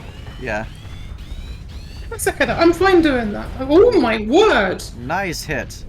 That, it's what you like to see it. This is, they're basically equal so far. It's like, I almost want to go, Stukov, is that you? Mother Russia calls you. You have answered us. But, not many people here also play StarCraft, so they wouldn't know the reference. I played StarCraft a bit, but then it wanted money from me, so... Oh, StarCraft 1 was so good though. So they had this character, he's not even like the main character, he's this vice officer to, he's like a general kind of guy. He's under the person you work for. Oh. Liberator took that to the hole. Why? Why indeed? I want to know. But the StarCraft community love him because he decides at the last minute to die for the Admiral. Like it's almost like some kind of shipping fanfic. And he just becomes immortalized as Stukov, the Russian man who died for his boyfriend, kind of. It's really cute, but he's not actually his boyfriend. People went to town with it though. And he drives one of these. Well, not exactly one of those, for, you know. I can't make an actual battle cruise, I get in trouble. But, yeah.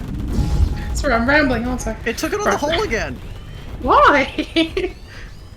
I was confused the first time, now I'm just concerned. Eleanor might slowly be getting the advantage. Because the crucial parts of Hrothgar's fleet, the Armamechs, are mostly done. And that Liberator is getting victimized from behind. You did so well, then you shot into space!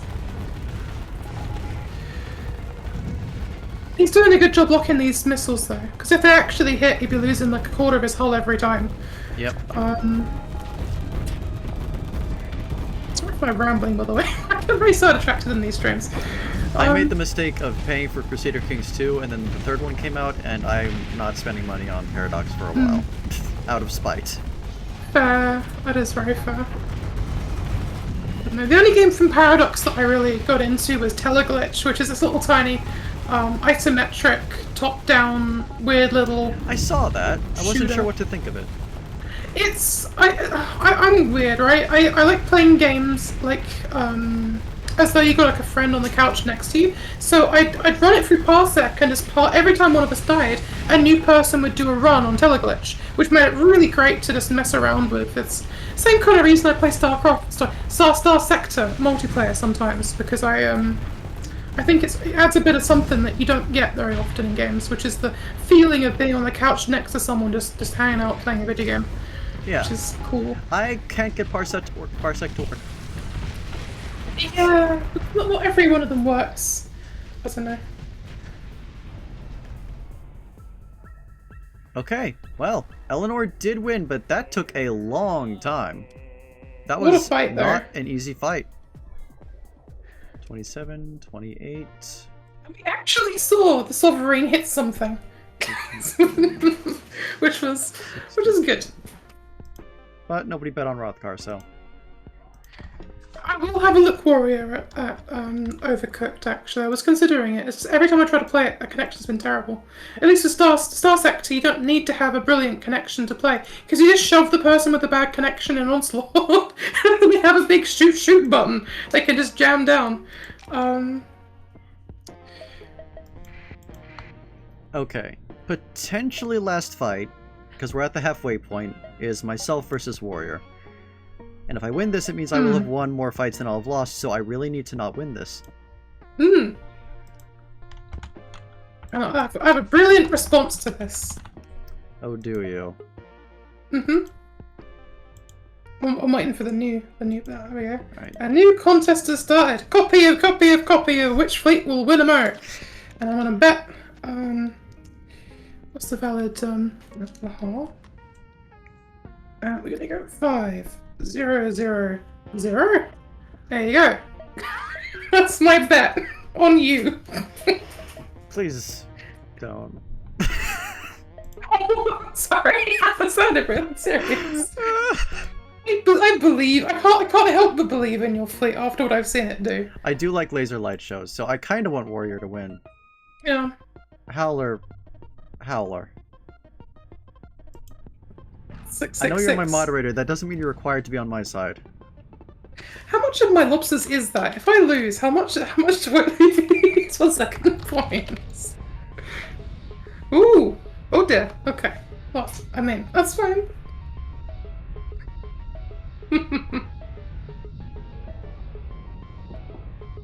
Yes, push the Doberman Mark II up further. That will help me.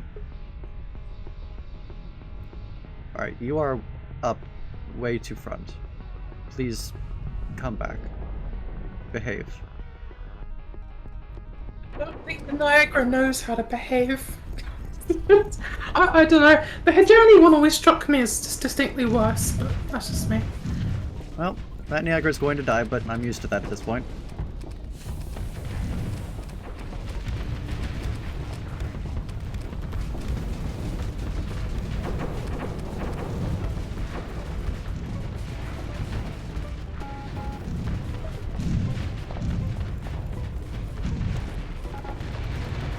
Yep, dead Niagara. I am. This is the fastest loss of 5,000 lobsters that's ever happened. She says, hoping that the hull will win. Oh, that's Salvo. That's a lot of HE. That is the Nibelung's hull very slowly melting. Not enough though. And the Doberman is taking a lot of pressure. And lost a module. Ow. We need baffler support on the right, and we haven't got. Oh, we haven't really Lost two got. modules. It's nuts. Not good. No, technically is good. I need to lose. We need to lose. Niagara Wreck is in way of other Dobermen. And your fleets, look at the dynamic way your fleets respond to this. Rather than doing what they did last time, because of the extra pressure, they've formed a battle line and are alternating in and out of the fight, which is really good for them. So you're actually getting more value for money. I just... Alex, how did you make this AI work? I don't understand. Sometimes the AI doesn't make battle lines at all in the update. And sometimes it does this. Look at this. It's lovely. Sure, it took 300 DPS ships to do it, but this is battle lines. That Nibelung might this die. Doberman is the punching. It's just the backhand, you know. It's the holding the guy up by the scruff of his neck and backhand. There you go. All right, the Nibelung did die. So 1 for 1, but I've still taken more damage overall. Ow! Please stop tachyoning me. Yes, Yeah, the smack salvo him. doesn't reach far enough. Oh, The Baylor guns do. I'm the latest peckings of HE. Wow, the Doberman is really pushing in hard on that Skybreak to kill it. Yeah, which is funny because Skybreak is about what 25% faster than the Doberman. It's just choosing to sit there and take it. Mark II's down. Ooh, That's bad. that's the first. That is the first time we've seen the Mark II actually go down. Oh, overloaded. That was the Skybreak's chance to get away. It's choosing why to are you turning around? Why are you turning around? Pardon me? Oh, well, I know what's happening. It's trying to. That's also Alex. So the Doberman is trying to use its flanking armor to take the blow, so its frontal armor is safe. But you don't need to do that on the Doberman, and the game doesn't know that. I think I'm going to lose. Because way too much damage on the Doberman. You need support on this Doberman on the right really badly. It's a close fight still. The enemy has 3 I'm still calling them the enemy, by the way. The enemy has 3 capital points. And you have, what, 5? 4? Well, keep in You have mind more. that all of his capitals can fight. I have a carrier. And a pseudo-carrier. If we can get those Junos on that equality. That's a dead Doberman. Very shortly. It cannot handle all of that at once. It's gonna use its salvo Oh, now, I my think. fish kill's going to die. Is that what? No! My lobsters! They're leaving me! My pockets are leaking onto the floor. No. Not a good choice of Grand Salvo there. Fight harder!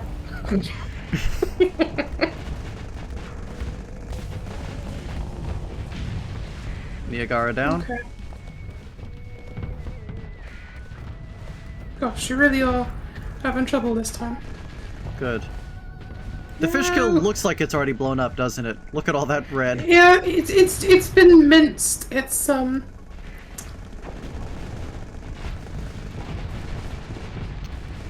Part of the problem is I happens am when being you- outranged.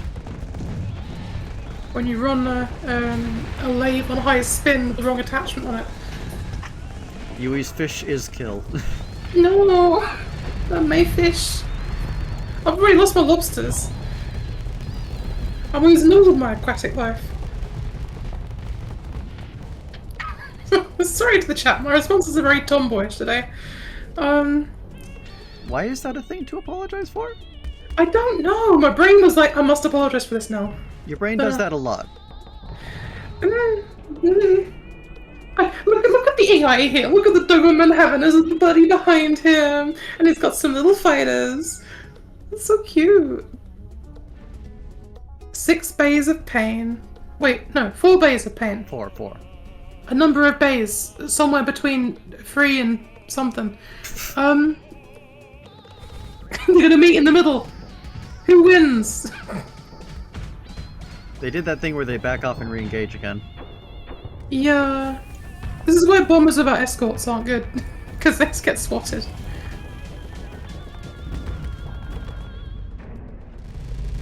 Oh, hello. Dork charm, apparently. I like that. Female dork charm. Very good. Dork Charm's pretty gender neutral. Yay. Oh, okay. Well, That leaves the Mark II, which, as you will very swiftly see, has very little in the way of shields, or hull, or anything or armor, else. or anything that would allow it to not do that. Do you have any idea how much that fusion reactor costs? Yay! No.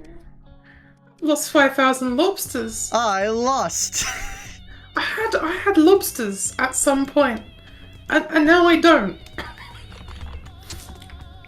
I still took a third of his fleet with me, but I lost, which, this is good. How long have we been going? Enough to get a drink, I think. Hold on. Before you do that, I need to decide if we're stopping now. I'm how good long to go. is the stream? It's been going for 3 hours. It could theoretically go for another 3 hours. I can keep going. Just saying. It is a bit late for me. I think we'll Okay. stop here and do the rest of it, hopefully within a few days. That's fine. I'm. If you want to use me again, I am very available. As it turns out, just only after 11. Understood. The house falls. The house falls. No. As long as I lose my remaining fights, then I will have been a below average contestant, which is what I wanted. You've already won more than me in this round. Technically, you've actually won more than the median amount of wins. No matter what you do from this point onwards, you can't be a median contestant. I'm sorry. Why must you try to cause me pain? Because your fleet is very good, and I think you did a really nice job of it as well, and you lamented over it for a very long time. So, And, here's what happened. I was testing it against all the fleets in Ring 1 of Round 2. Ah. Against whom it never won. It won a single time against NC, the person who lost every fight, remember? And I couldn't get it to consistently do that. It never beat you, Ark, Idio, Metrez, Donation, Badger, Tilt. It beat NC, who never won a single fight once, not consistently. That's why I went into this thinking, this sucks. I don't have to worry about a thing. Well, you know what did suck? Having the Newfie.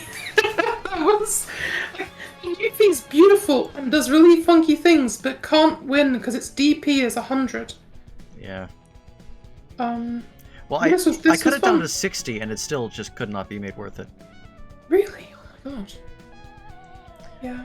I'll try and figure out a way. If I can, I'll find a solution for you so that ships won't pass through it. I think the solution will end up having to be you generate an invisible ship with a fake shield arc that sits over the top of the modules. I was thinking about that. We'll see.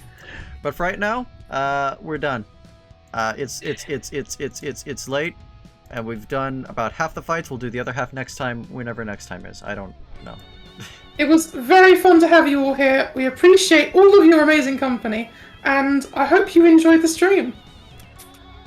Have a good day, everyone. Good night. Bye.